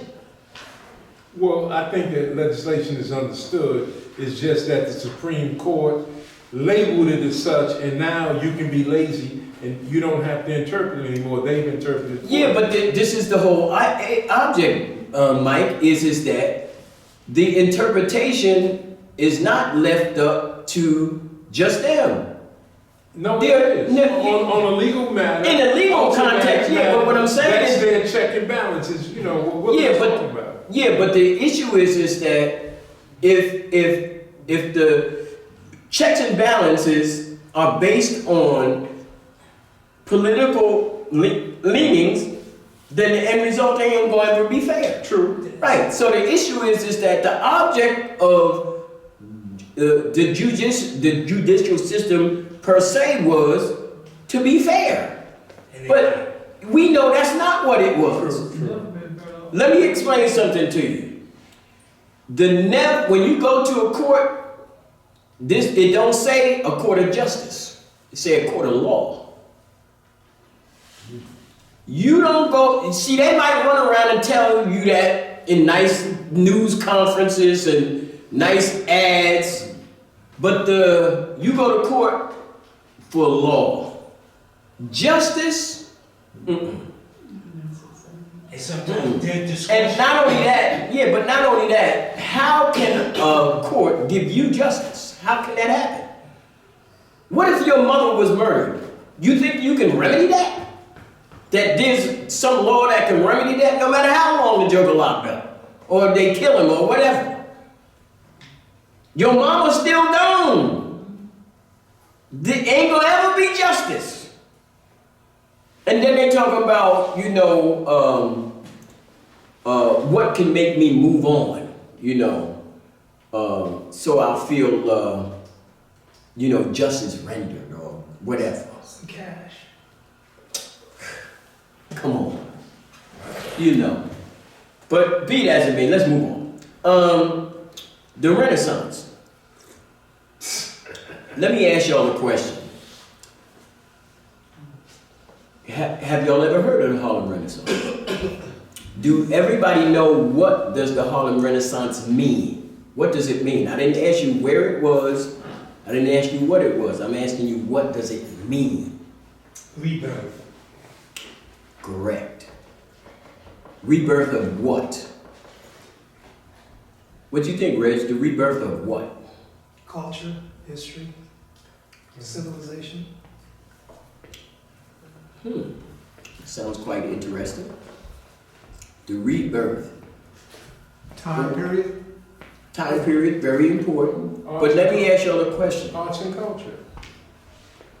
Well, see, that's the misnomer, because that's what the propaganda focused on. So when we use the term radicalism and the Harlem Renaissance, the persons that were actually radical are not the persons that are talked about in the Harlem Renaissance.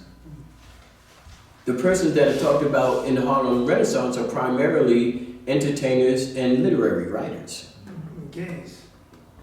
Those two, definitely. Well, that was them, a good portion of them. But anyway, during this particular time, this is very important because we get a misperception of what the events were and who actually were driving the forces. So during that particular time, when we talk about the Harlem Renaissance, we're talking about a period of time of, again, rebirth, but really it wasn't a rebirth, it was a new birth.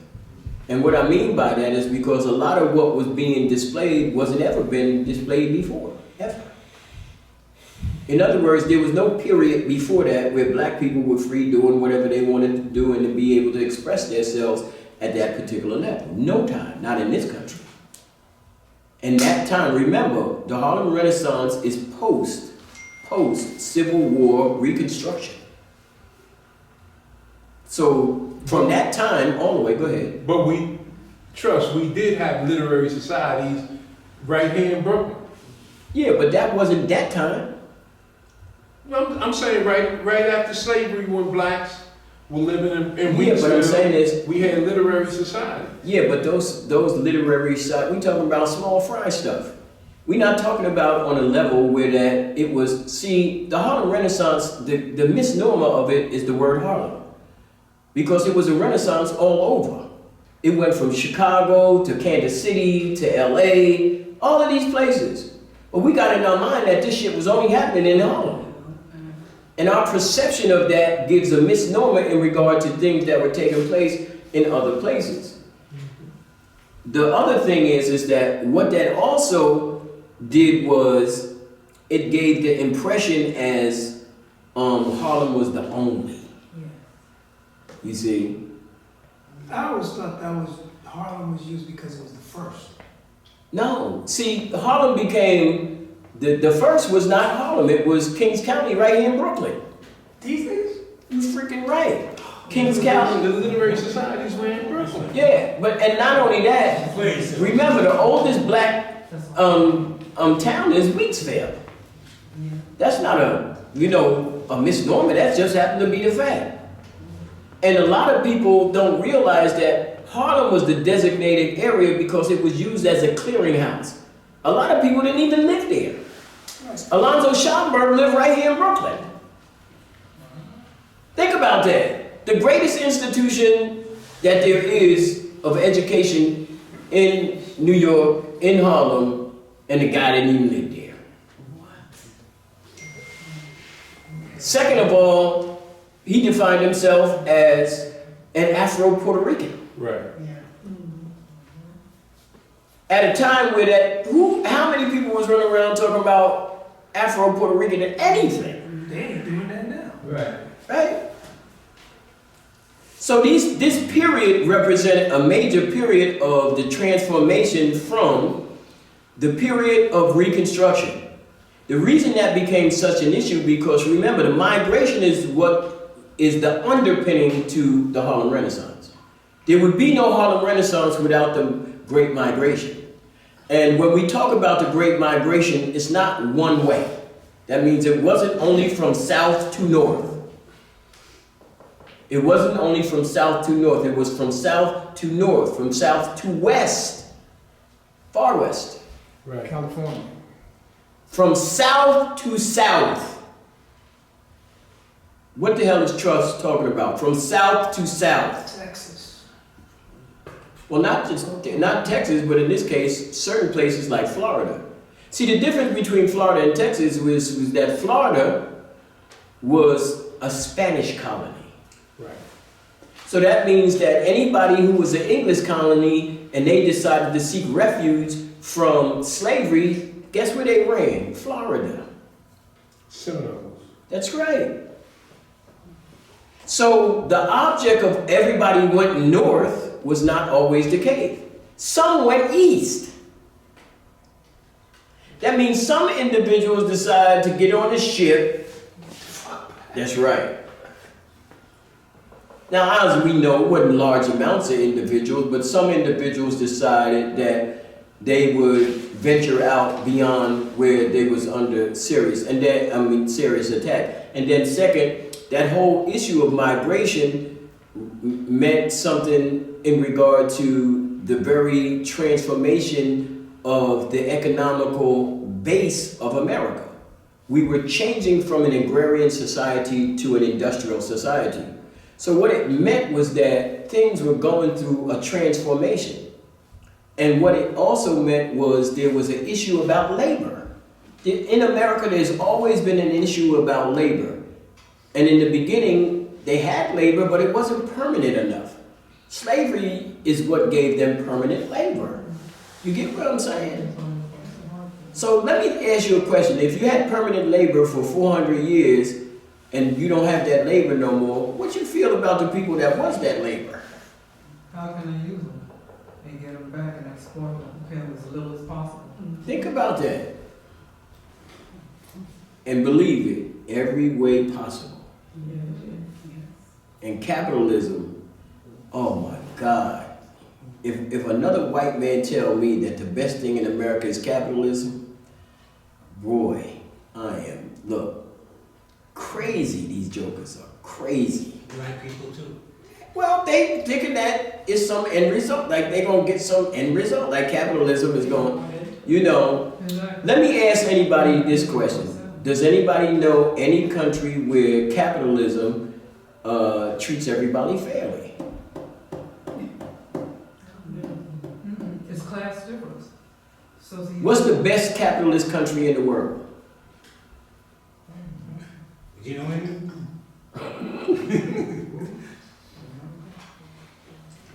Detroit. Where do most capitalists keep their money? In socialist countries. That's interesting. You say that. I just thought I'd throw that out. But anyway, It's true though. in regard to the Harlem Renaissance, What again, socialist country has the banks that the capitalists keep their money in? Switzerland. exactly. Switzerland, like, they always have money. Oh, okay, y'all wanna believe that Always. shit, y'all got it. They do. Okay, well, I know your point of view, but it don't mean nothing. Okay. Let me ask you another question. When we're talking about the Harlem Renaissance and we're talking about this particular time period, let me ask a question. Do you think that black people at this particular time, we moving from north to south, from north to west, from north, what do you think most black people's intent was? Better quality of life. Better quality of life, but I mean the main aim. That labor, stop being abused, labor. We have more freedom. Making money? Our major concern was we wanted to be a part of this. That's what we were striving for. We wanted to be accepted. Assimilation was our main goal. And we thought that all we had to do was play the game. Okay, if it was military, get in the wars. If it was education, become educated. If it was economics, become rich enough. And at every turn, we did every one of those things. At every turn, we never reached parity. So wouldn't that have been the mindset to want to achieve those things as opposed to going back to where it came from? Well, you got to remember is that you got to take into consideration how people look at what it means to go back. See, there's a difference between I just got here and I want to go back versus I've been here a couple of generations and I want to go back. That's different. Because what that means is that do you still have the same qualities and temperament that you had when you got here? No, of course not. You looking at yourself more as you looking at yourself more as American African than African American. You get what I'm saying? And most of us today are more American African than we are African American. The problem is we use the term so loosely, we think we really are. But we've not been accepted that way. Well, it's not an issue of acceptance. The issue is that how we have literally worked toward that goal. So how many Africans actually make it their concerted effort to try to be more African? You know what I mean by this. And what I'm saying is that the majority of black people, if anything, they trying to get as far away from African and black anything as they can. So we white. and I'm pretty black sure race. y'all heard that, y'all still talking that black shit? Right. Come on.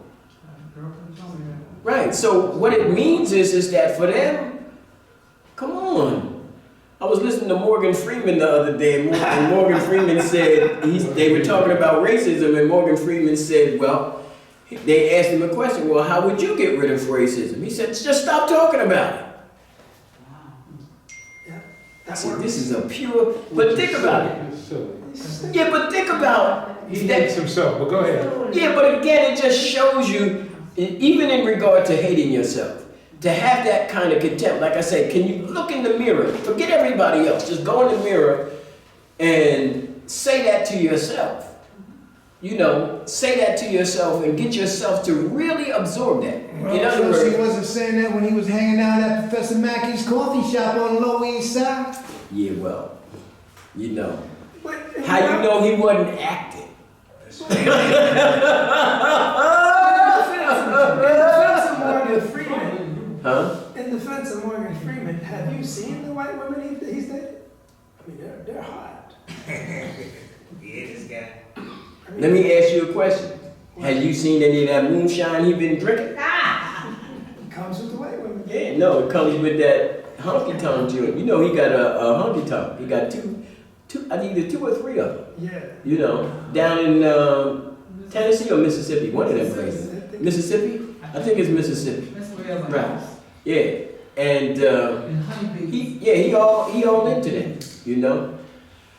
But let me go on. One of the key factors that happened during that period of time was that a lot of Africans, you know, in their process of moving north, began to do 2 things. One, began to, in large numbers, acquire the ability to read and write.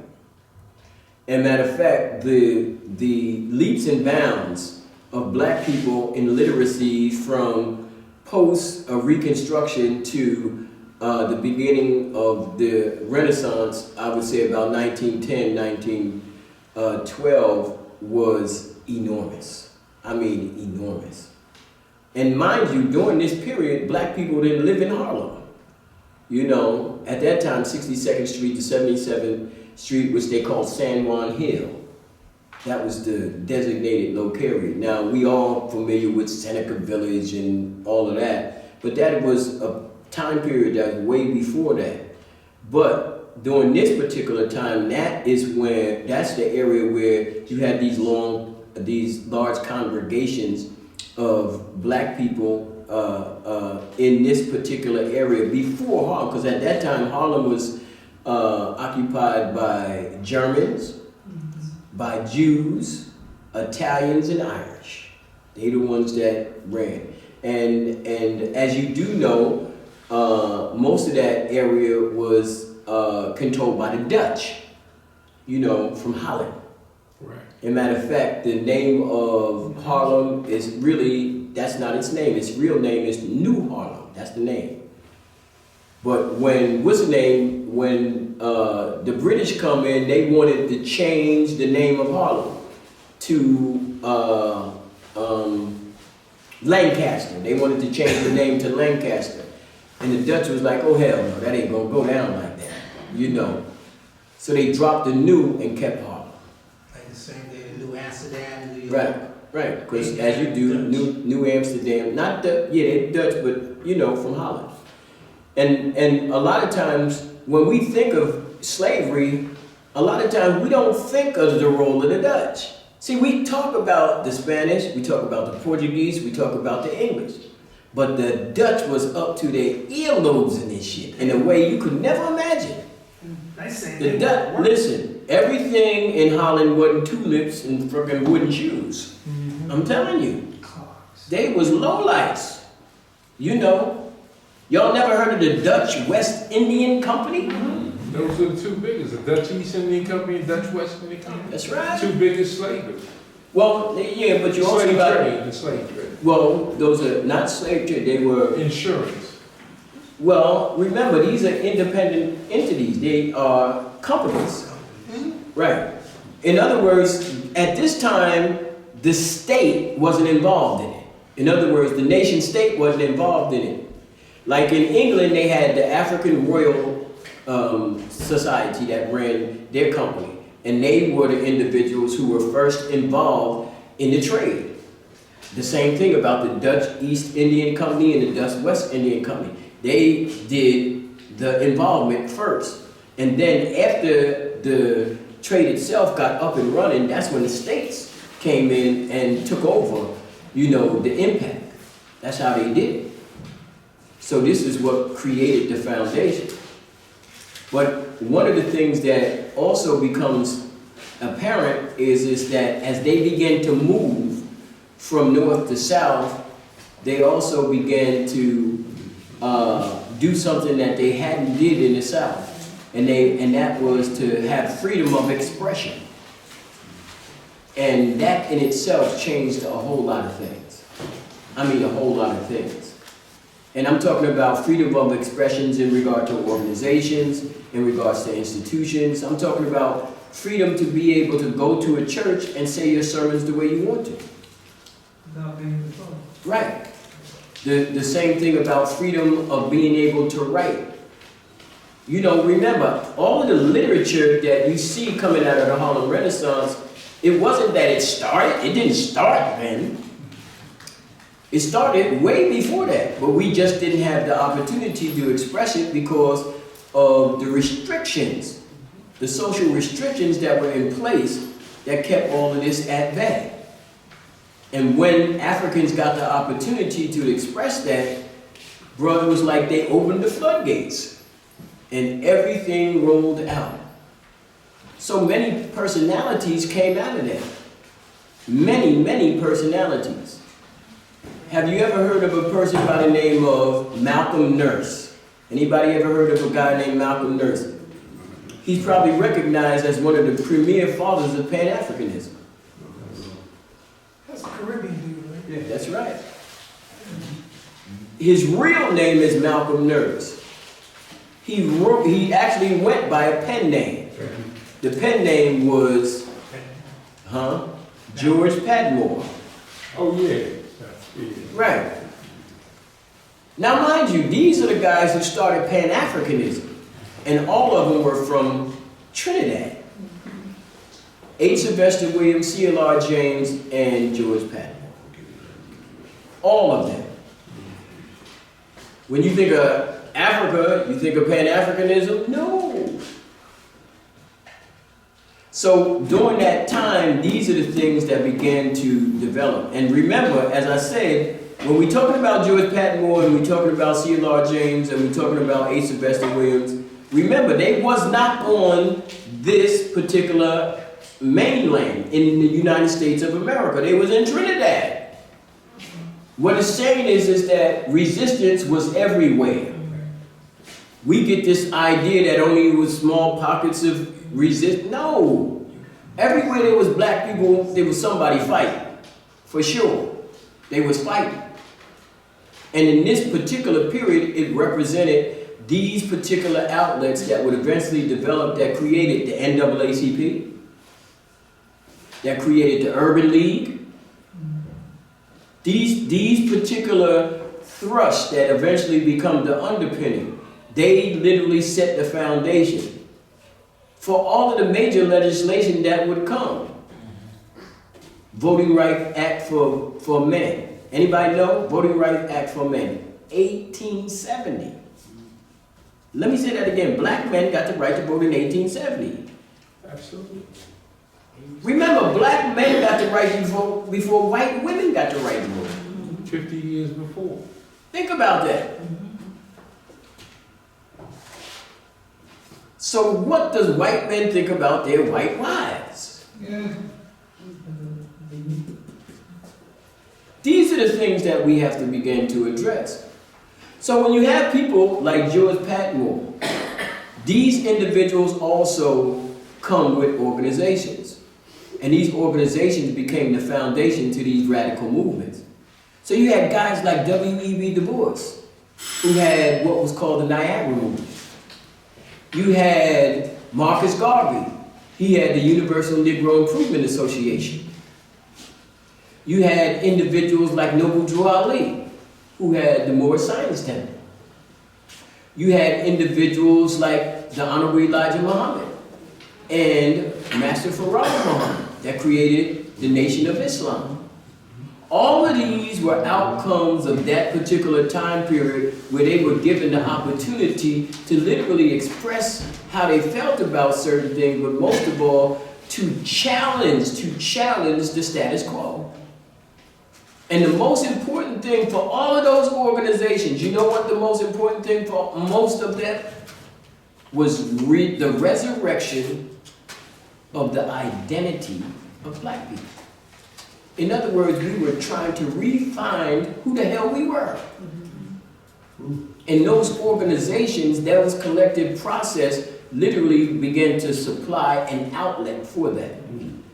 This is why the Harlem Renaissance became such an important factor in the development and growth of black people. And again, remember, not just in Harlem, this was taking place in Kansas City, in Chicago, in LA. All of these things were taking place. Some of the major figures that were instrumental in making these changes were people that were radical individuals. That means the individuals that challenged the status quo in a political context. Most of the people that are talked about in the Harlem Renaissance are literary figures. So when you talk about Elaine Locke, we're talking about literary figures. Langston Hughes, literary figures. Charles Johnson, literary figures. Zora Neale Hurston, literary figure. These are all literary figures. But there were other literary figures as powerful writers, but they wasn't writing about what they was writing about. One of the greatest writers of the 20th century named W.E.B. Du Bois, but he wasn't writing about that. Right. One of the greatest writers of the 20th century was W.A. Domingo. He wasn't writing about that, from Jamaica. He was the first editor of the Negro World newspaper for Marcus Garvey. One of the great writers of that day who was a radical came from a place called Barbados. His name was Richard B. Moore. Right. These individuals were powerful individuals that literally changed the demographics of how we see things. What about Grace Campbell and Claudia Jones? Claudia Jones, this black woman, listen, she was the first black communist in America. As a matter of fact, she was so deep, white boys deported her. Wow. For me, Claudia Jones is a special personality because I happen to have one of my best friends with her son. Buzz was her son. I became friends with Buzz because Buzz was from England. When she got deported, she went back to England. And at the time, I was working for a friend of mine, Fritz Lewis, who owned the bookstore in Brooklyn, New York, called Head Start Books. And Head Start and Fritz were part of the Black Power movement in England. And Buzz was a part of the movement. And what had happened was Buzz was in publishing. He published and wrote books. And that's what we was all involved in. And when he gave me the first book on his mother, I was blown away. First of all, I had knew of her before I even knew him. And when he told me, because when he said his name, he don't got the same last name as hers. So I said, well, where did you get the book? He said, from my mother. I said, from your mother? I said, wait a minute. You're not telling me Claudia Jones is your mother? He started laughing. Y'all got to look her up. She bad lady. Claudia Jones. You know, another bad lady during that time was, she was one of the greatest, she was one of the great street corner speakers. You probably don't even know her. Her name is Esmeralda Robeson. She Paul Robeson's wife. She used to be on 134th Street and Lenox Avenue. Street corner speaking, one of the baddest ladies on the block. Her and this other socialist woman by the name of Grace Campbell. You know, this wasn't just a man's thing. There were women that were involved. The problem is that we don't have a clue about none of them. And they were real pioneer, groundbreaking individuals. And they was literally challenging the status quo. And they were all taking leads by all this. And you know, it was driven by a lot of individuals from the Caribbean. If you ever get a chance, you want to read this book. See this book here? It's called Blood Relations. Blood Relations. It's by Irma Watkins Owens. Irma Watkins Owens. And the subtitle of this book is called Caribbean Immigrants in the Harlem Community, 1900 to 1930. Blood Relations. Blood Relations. What's the name? The author's name? The author's name is, her name is Irma Watkins Owens. Irma Watkins Owens. Irma Watkins Owens. It's probably one of the best books you will ever read on the Harlem Renaissance period, the transformation of the Caribbean community into the black community. Because there's a lot of people that you think that they from here when really they from somewhere else. I mean, look at Malcolm. We got to speak about Malcolm before the night is over. Think about Malcolm. His mama was from Grenada. That's right. Daddy from North Carolina. He had a hell of a mix there. Collard greens with nutmeg. Think about it. Herbert Harrison. You know, that's Blood Relations. And then another book you would like to get on the subject. This is probably the most extensive book ever written on radicals and the Harlem Renaissance. The name of this book is called Holding Aloft the Banner of Ethiopia. Holding Aloft the Banner of Holding Aloft the Banner of Ethiopia. And it's by Winston James. Winston James. Winston James. And what I want to do is I want to come around and show you some personalities, because a lot of times we don't really understand.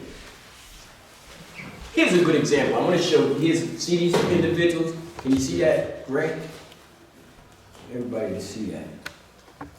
I see Hubert Harrison up there. Right? Hubert Harrison, yeah. And what I want to show y'all is some of these personalities. Here we have Hubert Harrison, Cyril Briggs, Marcus Garvey, and this is Grace Campbell, the one I was telling you about, Grace Campbell and Whistler. Now, you see, this is Cyril Briggs. Look at him. I want you to see the picture. He could be Adam Clayton Powell.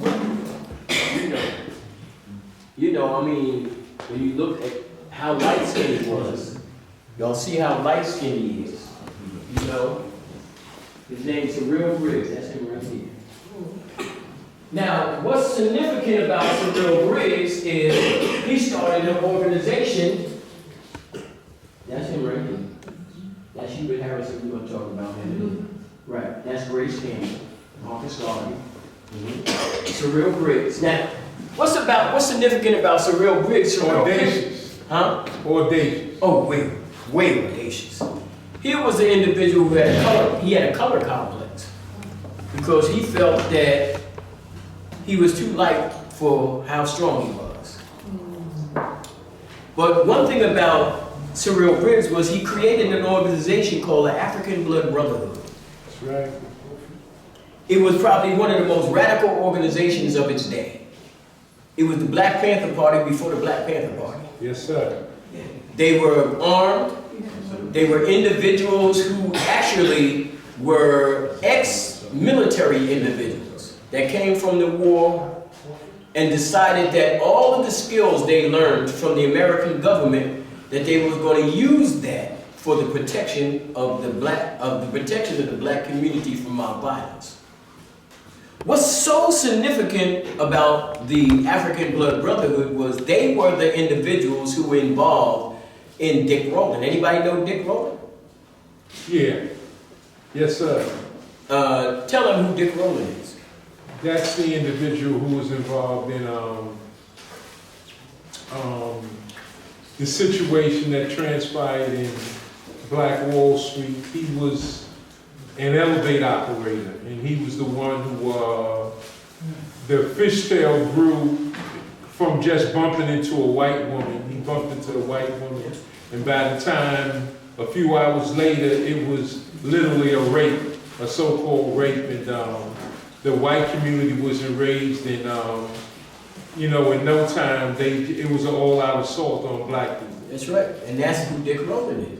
In other words, he was the pinnacle. He was the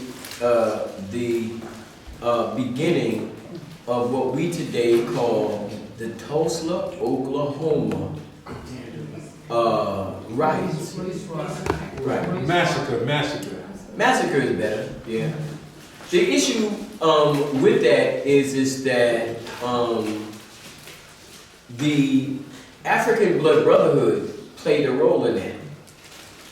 Now, I'm going to give you a little scenario of the role, and if you want to read the story, you can read it in a book. And the book is called Black Power in the Garvey Movement. It's written by an individual by the name of Theodore Vincent. Black Power in the Garvey Movement. As a matter of fact, you want to get both of his books. That, Black Power in the Garvey Movement, and then the second book you want to get is Voices of the Black Nation. It's about 800 black newspapers that existed during the turn of the century. It is a powerful piece of work. Voices of the what? Voices of the Black Nation. Both books written by Theodore Vincent. Him and Dr. J like this. Did you know that Dr. J, white boy? You know, I asked Dr. J about it, he started laughing. He said, man, that boy asked me everything. Because what had happened was when I was reading the acknowledgments in the book, he was giving big praise to Dr. J. And I was like, oh shit. So I'm at the... Dr. J told me, he told him everything. That's it. He gave him all the information that's in that book. Well, shit, the thing is that then Dr. J could have wrote the damn book. You know? But he got that. There's a lot of stuff he could have did, but he just, you know. Lazy. But in this case, one of the significance about that particular piece was that it has documented the role that the African Blood Brotherhood played in Dick Rowland's survival. Because what had happened was when the event had transpired and the police found out about the accusations that were involved, they didn't know what had happened. So their position was to go get Dick Rowland because they didn't even have the girl at the time as of yet. But they had the story. So what they did was they went and got Dick Rowland and they brought him to the police station. And at the time, at that police headquarters, they only had one black person that was an officer, one. And everybody else was white. But it was a small police station, very small. And what had happened was the mob had found out that the police had brought Dick Rowland to that police station. So they began to form across the street. And when the African Blood Brotherhood found out about it, their position was, we better go and protect the brother. Yes, sir. Yes, so they sir. jumped into their cars with their shotguns and everything. They rode up to the police station. They parked right in front of the police station, right underneath the police station window. And they went in there and told them, look, you know, y'all ain't got but a bunch of jokers up in here. Y'all better, you know, need us to help you. And the police, you know, white boys trying to be bodacious. Oh, no, we don't need your help, this, that, and the other, so forth and so on. But the brothers was like, we ain't taking this sitting down. Our position is that we're going to be sitting downstairs waiting in our cars with our guns until y'all move him to another location. Like that. So the white boys across the street, they was getting the crowd, the mob was getting bigger and bigger and bigger. And one of the white boys got really bodacious. He walked across the street, walked up to one of the brothers in the car with the gun and tried to take the gun from him.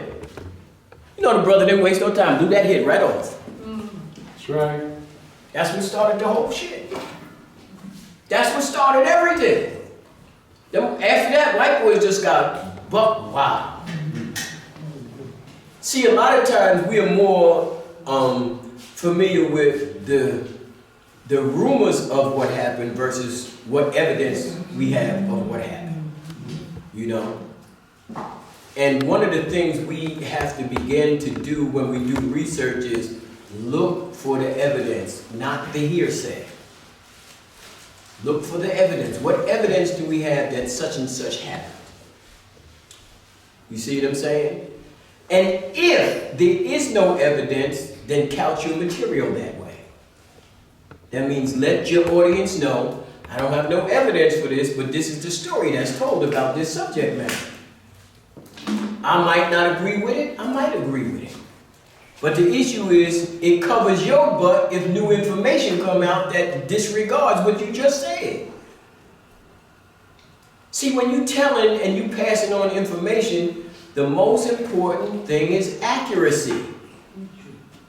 Y'all running about with how black it is. Black don't mean shit if it ain't accurate. I don't care how black he is. If he ain't accurate, fuck him. No, I'm telling you. Y'all can get caught up into that. That's not how it works. And once we get into our mindset that that becomes our priority, we're going to be knocking walls down. And you got to think like that. And these personalities, that's how they was thinking. So when you talk about Surreal Briggs and he created that organization, he had a complex because he felt that he was too light for the work that he was doing. And Marcus Garvey used to jib with him. Marcus Garvey used to say, he said to Surreal Briggs, you the only white man that's trying to pass as being black. Surreal hated that shit, he hated it. Because, you know, his position was, for everybody in the neighborhood, he was black. He was the added playing pal. Yes, he was. I mean, Cole, he was like, he didn't play no games. You mess with him, he was like, he on the front line, let's do this. So he had to work double hard, like Yeah, right. But think about this, he had a color complex, and he was light-skinned. But remember, see the black guy here, listen, he was the man. But he also had a color complex. Because they wouldn't accept him because he was just too goddamn black. That individual there was probably the most intellectual individual of his day. W.E.B. Du Bois said he was the most well-rated individual he ever met.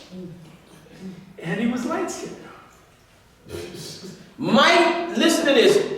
Mind you, the story is told that he read 5 books a night. That was Herbert And didn't care about what size they were. He talking about Harrison. Hubert Harrison. Hubert Harrison. Right.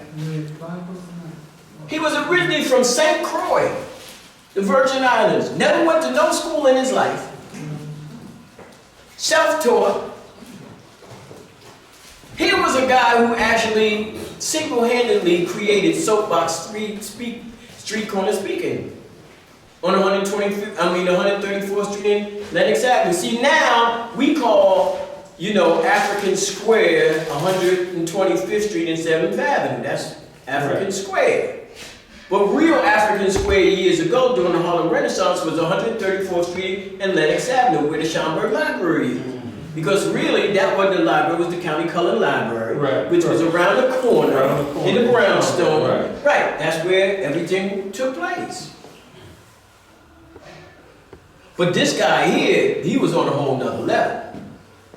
He was the individual that got most of them. When you talk about the guy that made the March on Washington, who made the March on Washington? Anybody?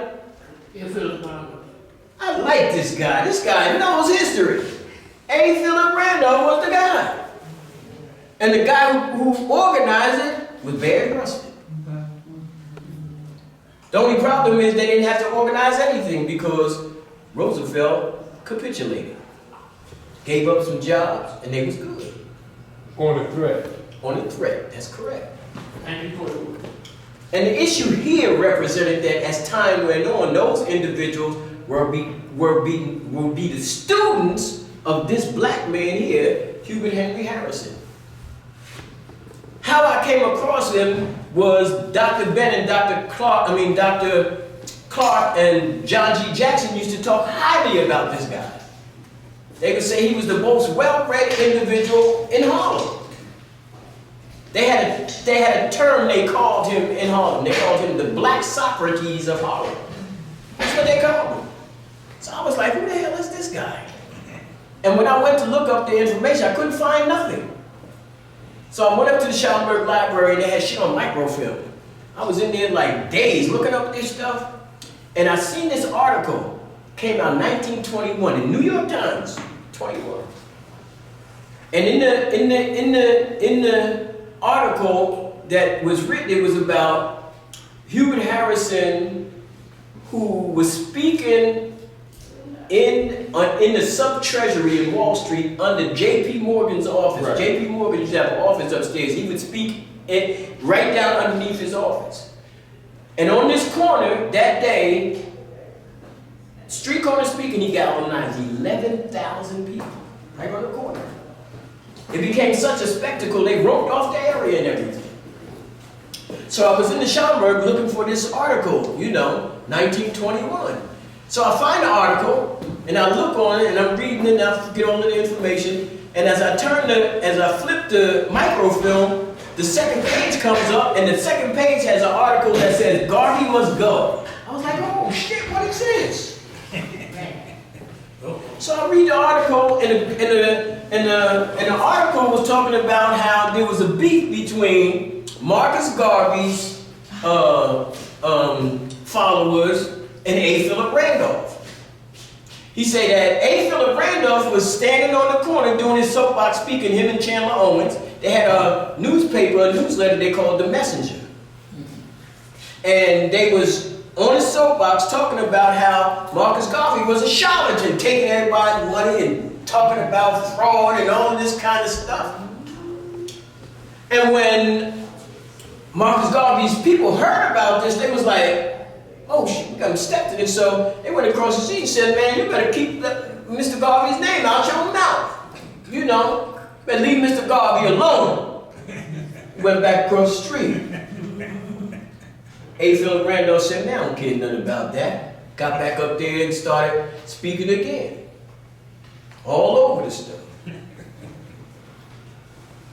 So, before they leave, one of Marcus Garvey's followers go back over there and say, if you don't stop people about Mr. Garvey, we're going to get you. So he kept on speaking. Eventually they pack their stuff up and they go back to their headquarters. 3 days later, they get a box in the mail. They open up the box, and it's a cut-off hand of a white guy with a letter that says, it's the white guy head, it's your head next. You talk about Mr. Garvey again. Now, is that one of the Caribbean African-American fighters? There's a book written on the subject, on this event. It's called No Crystal Stare. No Crystal Stare. It's written by Theodore Cornweaver. Theodore Cornweaver. No Crystal Stare. It tells you this whole story about what happened with this whole event. But one of the things that's important also about this time period is that Harrison sets the stage for radicalism in Harlem. He becomes that personality that A. Philip Randolph goes to, John G. Jackson goes to, James Quarterman goes to. All of these individuals, Richard B. Moore, Schaumburg, all of them go to Harrison. Harrison would be standing on the corner and they would be sitting down. Now, mind you, they on a curb on the street, sitting on the curb, and next to Richard B. Moore would be Columbia University's professors. Sitting next to them getting a course on science on the street. Harrison was the first black man that got his face on science magazines in Germany. He ain't never been to Germany. was so swift. He was a theater critic. He was a literary critic. Right. This guy knew so much stuff, it was incredible. He was the first black man to get his face on a science magazine writing about anthropology, human origin. There's nobody that don't know him. Margaret Sanger, all them, they knew him. Him and Margaret Sanger was good friends. You know why? Because they all fought for women's rights during that particular time. And then when they got hooked up with John Davenport and them and the eugenics movement, he cut them loose. You need to check him out. Here was a guy who literally died at a very young age, but contributed so much, so very much. When it comes down to research and study, he was the pinnacle standard of excellence.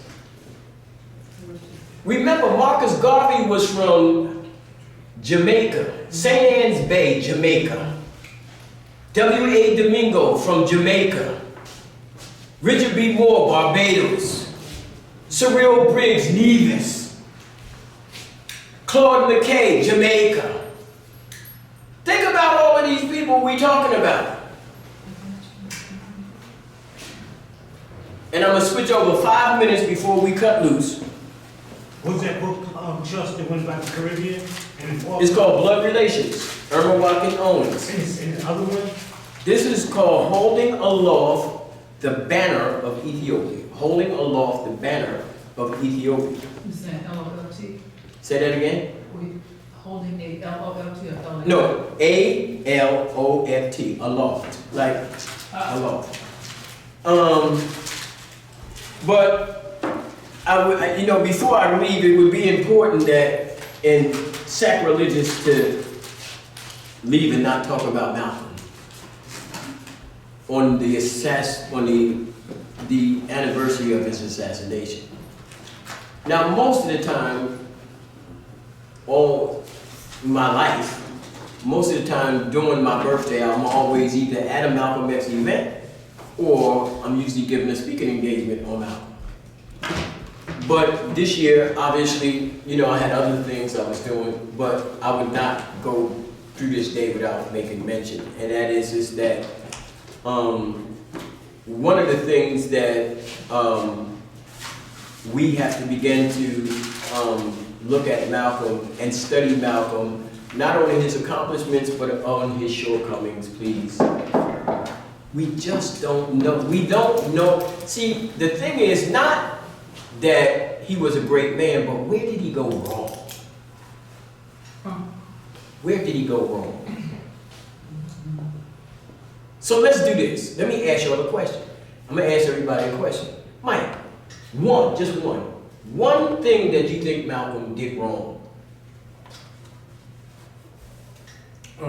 I'd say, well, he made a few mistakes, but I know just one. His criticism of Elijah Muhammad. His criticism of Elijah Muhammad. Okay. Reg, what do you think Malcolm did wrong? The chicken's coming home to roost comment. Chickens are coming home to roost. Okay. Dorothy, what do you think? He trusted the Nation of Islam. He trusted the Nation of Islam. Wow. Okay. Abdul. Disobeying orders. Disobeying orders. Let me ask you a question. If the orders are wrong, But the orders wasn't wrong. That's the Abdul must have been there. It wasn't wrong. Abdul was a Muslim. Remember, the issue is what we're trying to find out is what things he did wrong. What do you think he did wrong?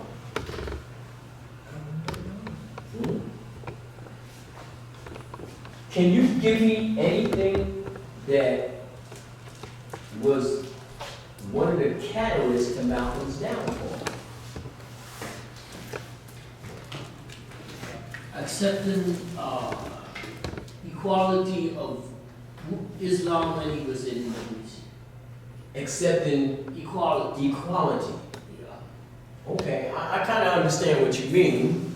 Definitely. I know what you mean in regard to comparison. Go ahead, Captain. Yeah, I think taking his criticism of Elijah Muhammad to the white man, To the white man. to the white man, to the enemy. Well, what other resources does he have at that time? I think I would try to keep it in-house. It would Yeah, have been but- me and you. It wouldn't have been outside. But that's what it was before. In other words, before he went to court, that's what it was. Remember, until they burned his house down, he never said nothing. When they burned his house down and they threatened him physically, then his position was, it ain't like that he got a whole nation under him no more. That's done. So it's about survival. So his position is that he's trying to really find some way to buy some time. Because one thing he knows for sure, when that happens, he knows he's going to die. That's right. He knows this. It's the same thing Martin knew. Martin knew he was going to die. It wasn't like he didn't know. They told him. He just didn't know how it was going to happen. But he knew he was going to be a victim of the situation. That he was not going to see the end of this situation. And Malcolm do the same. You see. But all of y'all have very good ideas, very good perspectives about things that need to be investigated further. In other words, they should not just be this discussion. That we should actually take time out our busy lives to actually investigate, to further our ideas about how we see these things and whether they have merit or not.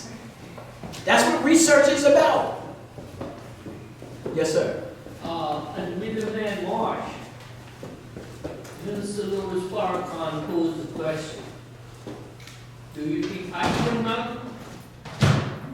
And he said his explanation is, look who is giving him mouth-to-mouth recitation. Ruth, give him what? Mouth-to-mouth. You know, who was on top of him as soon as he She's fell. talking about Gene Roberts. Yeah, but see, my thing is, okay, 10 minutes. My thing is this. I understand what he's saying, but y'all know me. No, Farrakhan, you can't, squirm out of it like that. You know, there's a lot of people that was involved. No, he said the question, he posed the question. Just Say that again? gathering. No, that's not what I'm saying. I'm saying is that he posed a question for a reason. And the reason is that for 50 years, Farrakhan been trying to do this of this situation. Now, those of us who did research know that that's impossible. It's impossible for him to do this in regard to Malcolm. He knows that. The problem is he don't think, for people like myself who do research, no, most people don't. So what they do is they go by camps. If you're in the Muslim camp, then you say Elijah was the man and he didn't follow the orders. If you're in Malcolm's camp, it's about, shit, all I said was the truth. All I'm saying is that if you look at the events and what happened, there's some things that happened, for sure. But the whole story was never told, and I always tell this story. The problem was Malcolm was not honest. He wasn't honest because he knew that Elijah had babies by these women before that. That is correct. Listen, let me finish. His problem was that he personally wasn't involved. He wasn't involved. But see, Malcolm had a problem that a lot of us didn't know. A lot of us don't know. See, before he had this wife he called Betty, he really loved a woman by the name of Evelyn Williams. Right. Get back on the camera. Evelyn Williams. And Evelyn Williams, he loved this woman so much he was going to marry her. The only problem is she was really light-skinned. Remember, Surreal Brig, she was really light-skinned. And in the nation, there was protocols in regard to getting married. In other words, when you married a woman in the nation, the image meant something too. So they frowned upon women marrying men where the woman was taller than the man. They didn't like that. They said that when a man married a woman, the perfect age was half his age and 7. I'm telling you. It's true. This is the story. Well, what if you're 20? Hey, man. That would be right. Yeah, but 17. let me ask you this. You asking what if he was... Listen. That would be 17. Yeah, but listen to this. He asking if they was 20. In Orthodox Islam, at what time did... Aisha and all that. Oh, That's see, symbolic. did you know See, he that's did the this? ignorance. He did this. That's ignorance. That's symbolic. That's No, don't stop the ignorance stuff. Stop it. Stop it. You know how He's the component of God. God is manipulating this. So God said a 9-year-old is good? That's hadith. And you know the story about hadiths. How corrupt the hadiths Yeah, are. but anyway, That's not correct. Malcolm's position was that he wanted to marry this girl. The only problem is Captain Joseph, Yusef Shah, came to him and said, you know, Elijah, the messenger ain't gonna like this.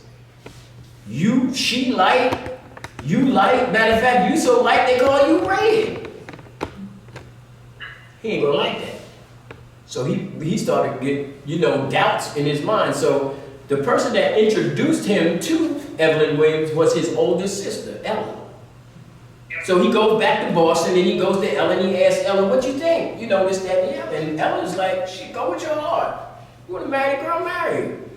But he was spooked because all his eggs was in one basket, and that basket was Elijah. That's right. And his position was, nah, I ain't messing with that. So he breaks off the relationship with this woman. Meanwhile, he's at Mosque number 7 doing this thing, and she's sitting right there in front. Every time he's sitting right there, and he just couldn't stand it. Couldn't stand it. So he decided he wanted her to stay in the nation, but he couldn't have her around him. So he sent us to Chicago. And she became one of the secretaries in Elijah's secretarial pool. And Elijah got her pregnant. Elijah Poole or Elijah was in the pool. Oh. He got her pregnant. See, now, a lot of us don't know this story, see? Right. We don't know this story. And the issue was that he had a beef with Elijah because now he done literally violated something that he felt that he sat there for safekeeping. He figured that she would go there and she would be, Be all right. And that really pissed him off bad. So it was Evelyn Williams and another sister by the name of Lucille Rosary was the one. Those were the only 2 women that took out paternity suits against Elijah. And they did it out of California. Because at the time they was in Chicago. But most of us, again, we don't know this story. That's where the beef came in. Now the issue was, whenever there was a beef in the nation and you had to deal with it from a legal standpoint of view, you know what they would do? They would hold a court inside the nation. And guess who would be the judge? Elijah. See, but in this case, Malcolm said, shit, you can't be the judge, you involved.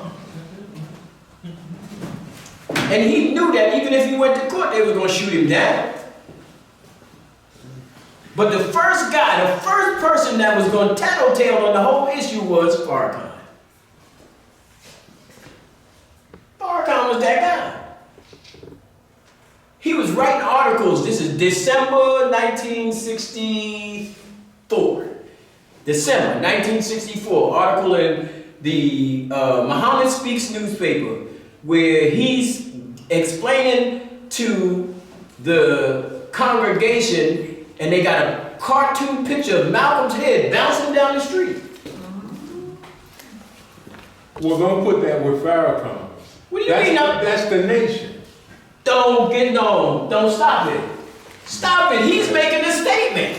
He did do a statement. Right, and the cartoon is to him. Forget the nation. He's trying to show his prowess because he wants that freaking job. job. He wants Malcolm's job. He knows what that means in regard to his position of acceptance in the group. And the main thing was to talk bad about him. Why? Because every one of them in the nation, including his family members, became acknowledged as major players because Malcolm did that. Who trained Minister Farrakhan? Malcolm! Thank you. So that's why he did it. Gave his first suit. He never had no suit. Malcolm gave him the suit. Lived in Malcolm's house. That's right. Betty fed his ass. That's right. That's why Betty was so upset. He got up there on national TV talking about we'll treat our traitors the way we want to. As if though Malcolm was truly a traitor when he told the truth. That's the problem. Was most Nation of Islam individuals' position was that he lied. That he talked bad about the message. If he talked bad about him, that means you talk stuff that was not true. In this case, what he said was true. And he didn't say it with a mean spirit. And he said it as a retaliation of you jokers trying to kill his freaking family. Trust, you're absolutely right. But what is the nation supposed to, how are they supposed to respond when you say, well, I don't know if he's much of a man at all? Malcolm already, you gone. Yeah, but you say something like that. That's not my point of view. My point of view is that Elijah could have stopped that shit from day one. He could have stopped it. The problem is that he knew, we got 5 more minutes, y'all. Hold on. He knew that if he got involved, he could have stopped that shit in 5 minutes, but he didn't want to. All he wanted to do at that time was rid himself of Malcolm. That's what he wanted to do. Did Elijah Muhammad know that Malcolm was interested in this woman? Did Elijah know? Did Elijah Muhammad know that Malcolm was interested in this Evelyn chick? Yeah, he knew. He sent him there. He's the one that sent her there. No, you're not understand my question. Did Elijah Muhammad know? I said he sent her there. He knew that a relationship was going on. I thought you said Malcolm sent her to Chicago. That's right, Chicago to there, meaning he sent her from New York to Chicago to Elijah. Elijah took her and put her in the secretarial pool. He didn't. I'm pretty sure he said, "Well, where you come from?" And I'm pretty sure she said, "Well, I was in March number 7 in Malcolm's Ponds." You're not answering my question.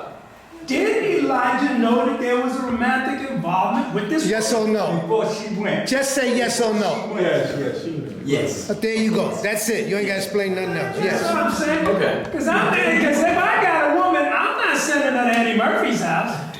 Yeah, but see, you are assuming that his position was that it's like, for instance, you having a girl. You got boys that you hang out with. You got a girl, usually the issue is, old girls is off limits. Yeah. In other words, we don't do that. Yeah. Now, but if a joker do that, It's a problem. it's a problem. You get what I'm saying? The issue here is that he knew that. Come on. They trust within time. He didn't make no mistakes when he was bumping them other girls. Yeah, but that rule is not across the board. Simple answer, Trust. We ain't gonna Let me go. stop. You be debating all year over that You don't shit. send her to that That's woman. another lecture. You be debating over it all year. You said no. Hands off. Leave Yeah, them but alone. my major concern is this, and before we end this up, That's another lecture. listen, before we end up, I want everybody to at least take this away.